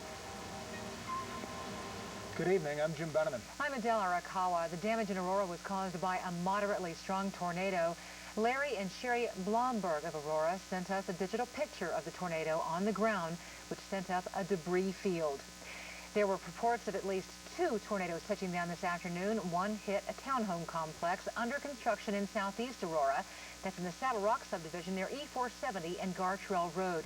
9 News reporter Adam Schrager is at that subdivision. Adam, one person was taken to the hospital. Transported to Dell with minor injuries, 4 bruised, or rather 4 broken ribs and some cuts on the arms, but he has since been treated and released from the hospital this evening. Otherwise, just a lot of scared folks here today, some of whom will continue well into the evening, continuing to clean up from what happened. Now, this is an area used to getting some severe weather, but no one is really ever truly ready for a tornado. Eastern Aurora turned into western Kansas, I guess, today. It was an F1 phenomenon, bringing a calling card of winds around 100 miles per hour. We saw a small funnel come down. Lieutenant Dave Barnum was raising money for the Muscular Dystrophy Association when he saw what Aurora resident Tracy Ludlow captured from less than a quarter mile away. We realized we better run for cover. Construction worker Pete Thompson saw it too, right by the townhomes he was building. Basically, it just went down. I mean, it didn't really mess around or nothing. Usually the roof will rip off and slam down on top of them, but it just blew right to the ground. One of his fellow workers was thrown 60 to 80 feet in his front end loader. Miraculously, he suffered only scrapes and bruises. The windows were just exploding. Another colleague, Daniel Calvo, wasn't so lucky. He's got 4 broken ribs and a lacerated arm. I ran into the construction trailer. That's 30 seconds to 1 minute, whatever. It just picked it up the long ways. And then I felt like a little lift, and then it just dropped it. That dry heap right there, that wood pile, that's ours. Others, like Nicole Rocket, yeah, pretty interesting. lost something far more significant. There's not much left of it at all. She and her husband were set to move into their townhome in November, their very first house of their own. Their stay with her parents just got a little bit longer. You never think about a tornado touching down and getting, yours. In all, there are roughly 24 buildings which suffered some form of damage, but again, only one person suffering any type of injuries, some cracked ribs and some cuts on the arm. The timing of the tornado certainly helped in that regard, Adele. This is a neighborhood populated with a lot of kids, but the tornado touched down this afternoon when most of those kids were still in school. Right, and the schools didn't go on lockdown, we understand. Quite a few did. They did as well. That certainly helped in this regard as well. All right, thanks a lot, Adam. You're welcome. Damaged by a tornado today, really not too far from where Adam is right now, the Cottonwood Meadows subdivision. That's near E470 and Jordan Road in Parker. 9 News reporter Paul Johnson is there. Paul, structural damage we understand, but no injuries in that neighborhood, correct? Jim, and when you look at the damage, not that serious, but fairly widespread throughout the community, you realize that a lot of people could have been hurt had they not been able to take shelter in their homes. We've been told by the police that they believe there might have been as many as 3 tornadoes today. That one up in Aurora, the one that hit this subdivision, and then a 3rd tornado that probably formed out in the fields but didn't hit any buildings. Hold on, son. Holy cow. Some headed for their basements, others for their video cameras as this F1 tornado hit the Cottonwood subdivision in Parker. And then I said, that's no dust devil. Because a dust devil could never do this much damage, ripping down fences, uprooting large trees, and damaging rooftops. Christina Hauser got the news when she brought her kids home from school. Your chimney fell off. You have a hole in the roof. People say they heard that classic freight train roar as it churned through their neighborhood, thrilling and terrifying at the same time. There were like siding and pieces of wood and stuff flying all over the place. And you're just hoping the thing doesn't collapse on you. Until now, the weather event of the year had been extreme drought, but for folks in Parker, that's now easily surpassed by the twisters of 2002. This is Parker, and, Mother Nature hits here, too. The concern voiced by some in the neighborhood was that there was no siren or no alarm to warn them that a tornado was actually in their neighborhood. One woman told us this had happened about 5 years ago, and you can expect this might be a topic that may come up at a city council meeting. Jim? Certainly plenty of sirens elsewhere today, Paul. Absolutely. It was a very severe day for weather. All right, thanks very much. You're welcome. Typical of summer weather, these storms sprang up quickly, but when they were through, there was much more damage than usual. Mike Nelson joins us now from the Weather Center. So, Mike, how strong was this tornado? Well, Adele, the official readings from the National Weather Service storm will be determined in the next couple of days, but it looks like it'll probably be coming again as an F1. Show you the tornado scale. This is developed by Dr. Theodore Fujita of the University of Chicago. And the F1, winds of 73 to about 112 miles per hour, typically cause moderate damage. Hard to tell in this case because the buildings were under construction and not probably mechanically as sound as they would be when completed. The F scale does go up to F5, which are some of the most severe storms. Fortunately, there's usually only 1 or 2 of those a year, if that many, and they usually don't occur in Colorado, out in Kansas and Oklahoma. Here's what it looked like today. We'll take you back to noon and watch the area in the circle down around Aurora and Parker, as by just right around 3 o'clock, the thunderstorm activity rapidly developed. By 3:15, the tornadoes were on the ground. By 3:20, continuing but starting to dissipate just a bit, and then those storms raced off to the east, and by 6 o'clock, conditions were pretty much quiet across the Denver metro area. This was a large storm, heavy thunderstorm activity over western Colorado as well today, and after the storms passed by the metro area, they continued quite strong but not quite severe out on the eastern plains. The latest image from NextRad showing the storms lining the entire eastern portion of the state, but a zoom in over Washington and Yuma County with Super Doppler 9 indicates the storm's not particularly strong at this hour. Lots of lightning, some heavy rain, but currently no weather warnings in effect. And the good news, the payoff, a beautiful day on the way for tomorrow. Now, while we had tornadoes along the Front Range, believe it or not, it was snowing in Telluride. I'll have more details on that in just a bit. All right. Thanks, Mike. For the regulars, so the rest of the Broncos made the most of their opportunity. Denver shutting out Seattle in the final preseason game was over at Invesco Field a mile high. Probably the most memorable play was a 65-yard field goal. 9 News Sports anchor Rod Mackey joining us now. So Ola Kimron becomes the answer to a Broncos trivia question. If this was the regular season, that is the all-time record. Unfortunately, it's the preseason, so like you said, just trivia stuff. Now on the Broncos bubble, Brian Greasy, Rod Smith, and Jason Elam. Hey, if the backups can play like this, who needs the starters?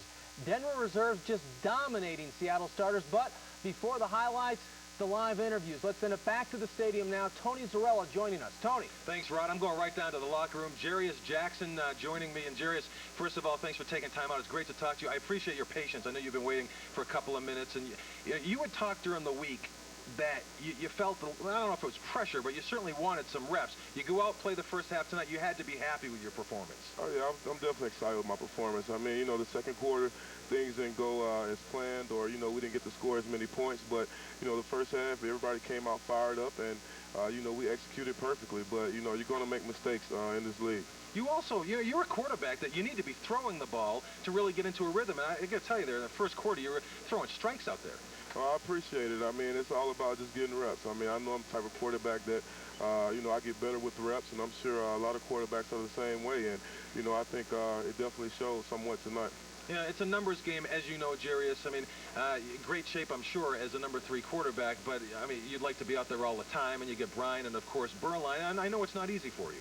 It's definitely not easy. I mean, you have to come in every year and fight for a position. I mean, sometimes even the starter has to do so. But, I think I went out and performed tonight, and, it's definitely going to be up to the coaches, whatever they decide, whether it's to keep me or release me. I mean, hopefully I'll be here, but, it's up to the coaches, and I'm sure Coach Shanahan has a lot of tough decisions to make.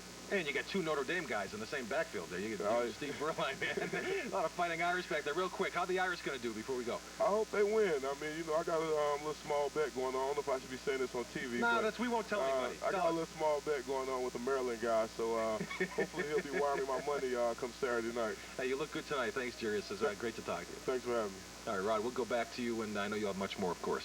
Very good, Tony. We won't tell anyone about that bet either. Don't.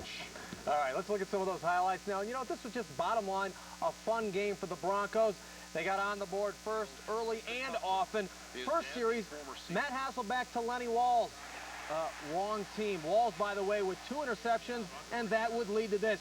Jarius Jackson up top to Ashley Lalee. Sweet snag, Lalee, TD. And then the spike over the crossbar, 7-0 Broncos. Second Denver INT leads to a second TD. Clinton Portis, no fumbling tonight, all the way down to the 1. Would have scored if he didn't run over his teammate. 2 plays later, he would score. And here's that kick from 65 yards away. Ola Kimron would have been good from 70. The Broncos backups roll. The final score was 31-0. The Denver D forces 4 turnovers. Here's this fun fact. In 4 preseason games, the Broncos defense has allowed 1 touchdown. And that was a 5-yard one after a Clinton Portis fumble. So they hope to continue that in the regular season, which starts in 10 days. Be a little bit tougher against the Rams, don't you think? I think it will be. Marshall Faulk, Kurt Warner. It'll be exciting. It'll be fun. Thanks, buddy. We'll see you later. 3 people are dead after a shooting at a bar in East Aurora. It happened at the Frontier Club on East Colfax around 6 o'clock. Police say a man walked in and started firing. A 24-year-old woman died at the scene. 2 other men were shot. One died a short time ago at an area hospital. Police tell us the shooter then drove up the road to another business. It was at that location a short time later. A man matching the suspect's description was found dead of an apparent self-inflicted gunshot wound. It was not established a relationship between any of the parties, so I'm sure that's something that will come to light during the investigation, but at this point, we just don't know what the relationships were. The victim was taken to the hospital, which tells us his wounds are not life-threatening. At this point, police don't know the motive for the shooting. Construction crews never know what they'll find when they start turning the dirt. Today, workers building a new shopping center along Parker Road unearthed 2 sets of human remains. They date back to the 1800s when the area was a stagecoach stop. Crews knew going in there is an old cemetery in the area that was fenced off. These remains were found outside of that perimeter. The developer will be putting in a wrought iron fence around the burial site along with a plaque describing the area's historical significance. Came to us through a news tip. If you have a news tip or a story that we should know about, log on to 9news.com, click on the news tip button, or you can give us a call. The tip line is 303-871-9100. A mother is now being called a suspect in the kidnapping of her son. Nicholas Farber is 9 years old. He was taken from his home in Desert Springs, California early yesterday morning. 2 men beat Farber's dad and took the boy. His mother, Deborah Rose, is from Colorado Springs. She hasn't been seen since the abduction. Tonight, she and her roommate, Carla Bender, were named officially as suspects. People packed a school gym in Oregon tonight to remember Ashley Pond and Miranda Gaddis. Their bodies were found in the yard of a neighbor. The memorial service was at a school in Oregon City, that's not far from Portland. Ashley was 12, Miranda 13. There were several speakers and prayers tonight. The girl's neighbor, Ward Weaver, remains in jail on an unrelated rape charge. Coming up on the second half of 9 News at 10. A man doing home improvements goes to the hospital with a splitting headache. I've seen nails in the head before, but never quite to this severity, and certainly not the technical nature of it passing through arteries. The victim talks about just how lucky he is to have survived. All this and more when 9 News at 10 continues.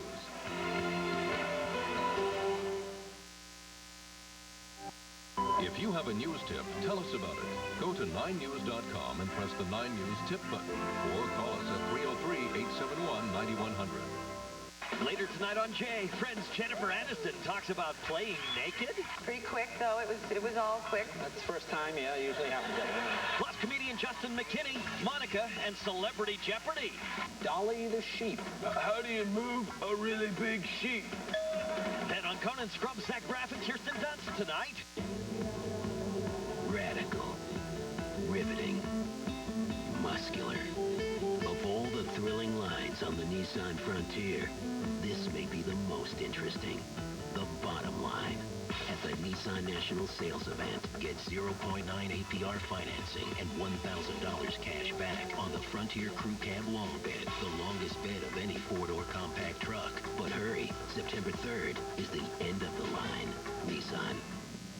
We already know Tom Strickland lobbied for Global Crossing, a company under investigation by the FBI.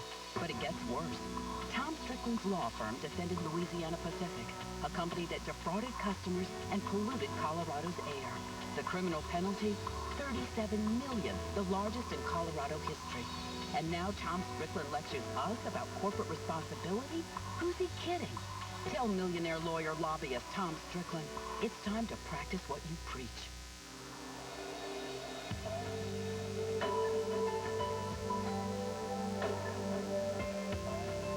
Right now, the power of the wind is being gathered. Right now, the power being created here is being used here. Wind source. You can participate too.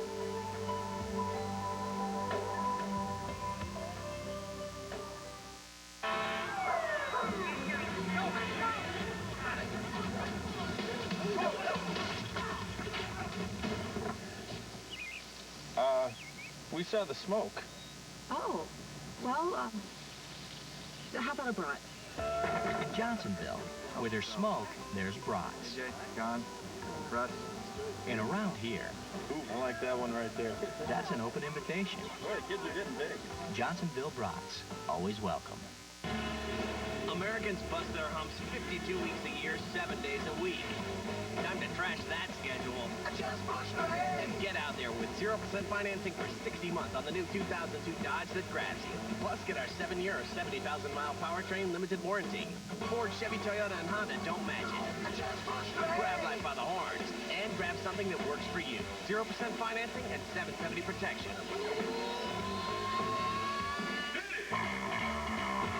The Labor Day blowout sale now at Carpet Mill Outlet. Save 30 to 50% off everything. Nothing transforms a home like beautiful floors, and Carpet Mill Outlet stores can help transform yours. We feature the nation's leading manufacturers of carpet, area rug, ceramic tile, laminate, and hardwood flooring, all at incredible values.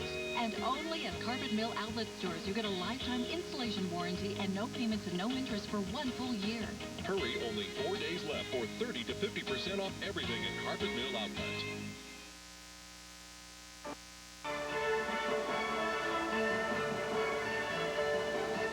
Even brain surgeons who say they've seen just about everything couldn't believe this one. The case involved a nail gun. David Lilja was doing home improvements in his garage. As he knelt down, he felt the nail gun kick back. He felt pain in his jaw and started bleeding. Lilja assumed the butt of the gun had smacked him. The frightening truth finally came out at the hospital. And they said I had a nail lodged in my brain, which was pretty bad news considering I thought I just had maybe a broken jaw and a laceration.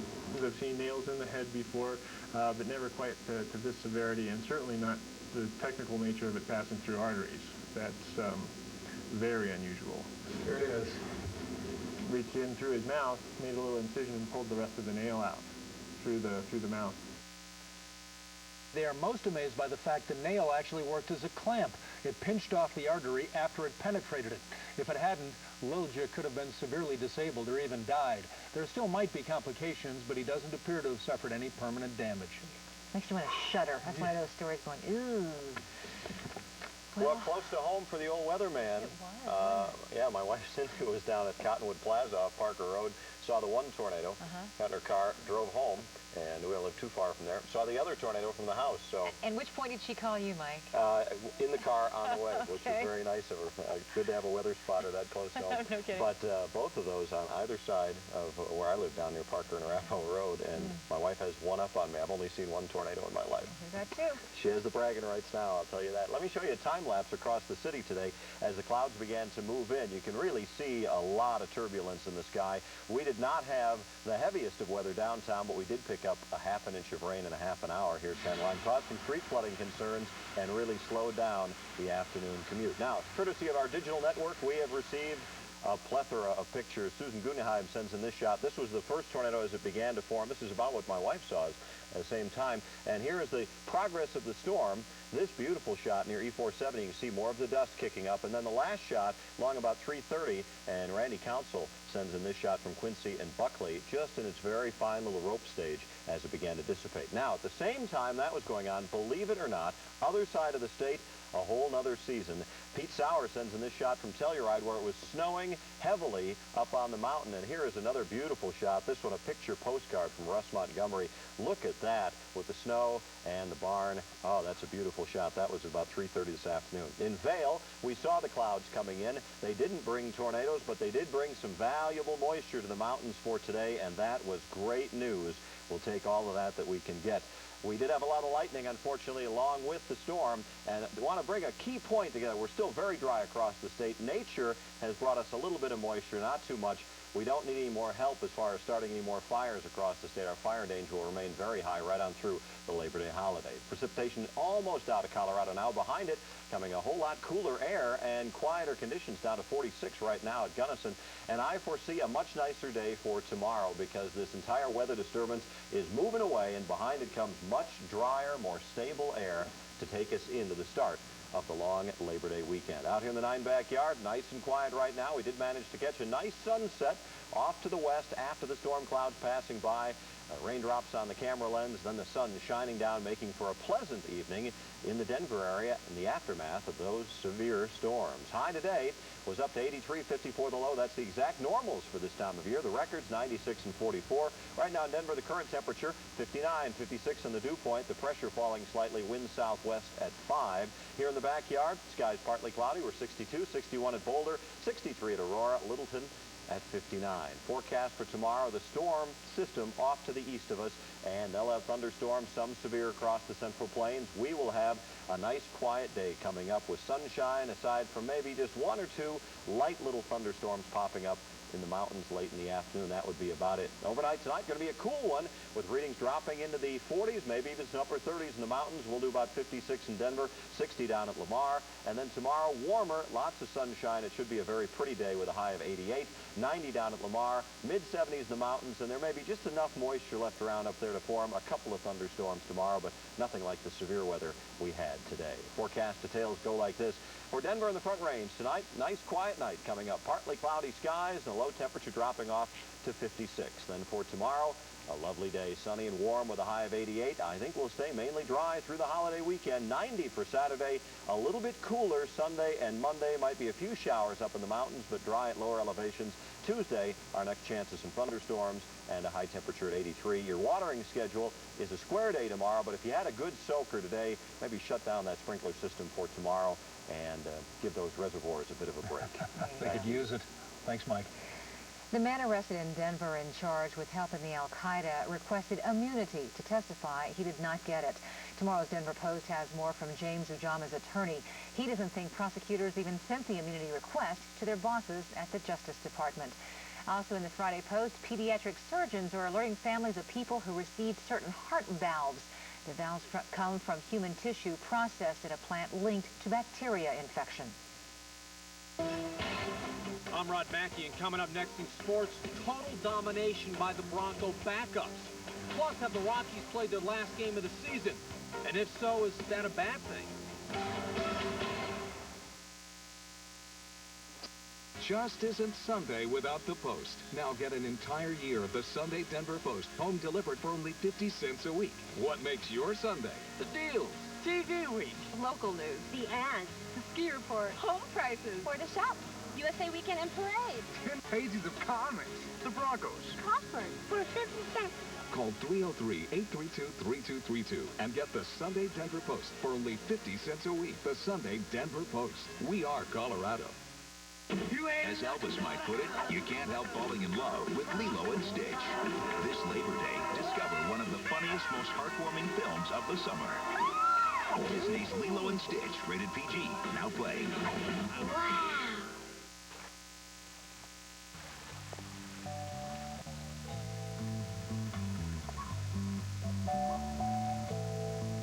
Opportunities are everywhere. If you know where to look. Like the Lexus Golden Opportunity, where you'll find special values on all your favorite vehicles. Don't let this one slip through your fingers. See Cooney Lexus and Stevenson Lexus. Carpet Exchange has Colorado's largest selection of carpet, hardwood, tile, vinyl, and rugs all under one roof. Now, get a complete kitchen installed with Mohawk tile, just $5.99. On sale now at Carpet Exchange, where you'll always get our low price guarantee. Sale ends Monday. It's the Labor Day weekend celebration at Lakeside Amusement Park. It's Nickel Days this Friday, Saturday, Sunday, and Monday. Individual ride coupons, just a nickel each. Unlimited rides are just $6.95.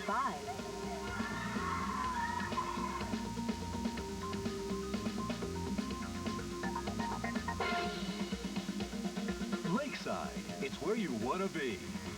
Lakeside Amusement Park, I-70 in Sheridan. Johnsonville firefighters know where there's smoke, there's brats. We saw the smoke. Oh, well, how about a brat? Johnsonville brats, always welcome. Colorado Century Chevrolet will make history now through Labor Day, so listen up. Attention car buyers. Century Chevrolet will dispose of every new 2002 Chevrolet regardless of profit. Everything must go. All new 7-passenger Trailblazer worth $36,795. Clearance price $29,999. Silverados worth $27,448. Clearance price $20,899. Avalanches worth $35,613. Clearance price $27,899. Everything must go. But this is your once-in-a-lifetime opportunity. The sale of all sales ends Labor Day, only at Century Chevrolet, just west of Sheridan on 120th. After 4 weeks in theaters, Signs is once again the #1 movie in America, and the movie critics hail as one of the year's best films. Mel Gibson, M. Night Shyamalan's Signs, rated PG-13, now playing.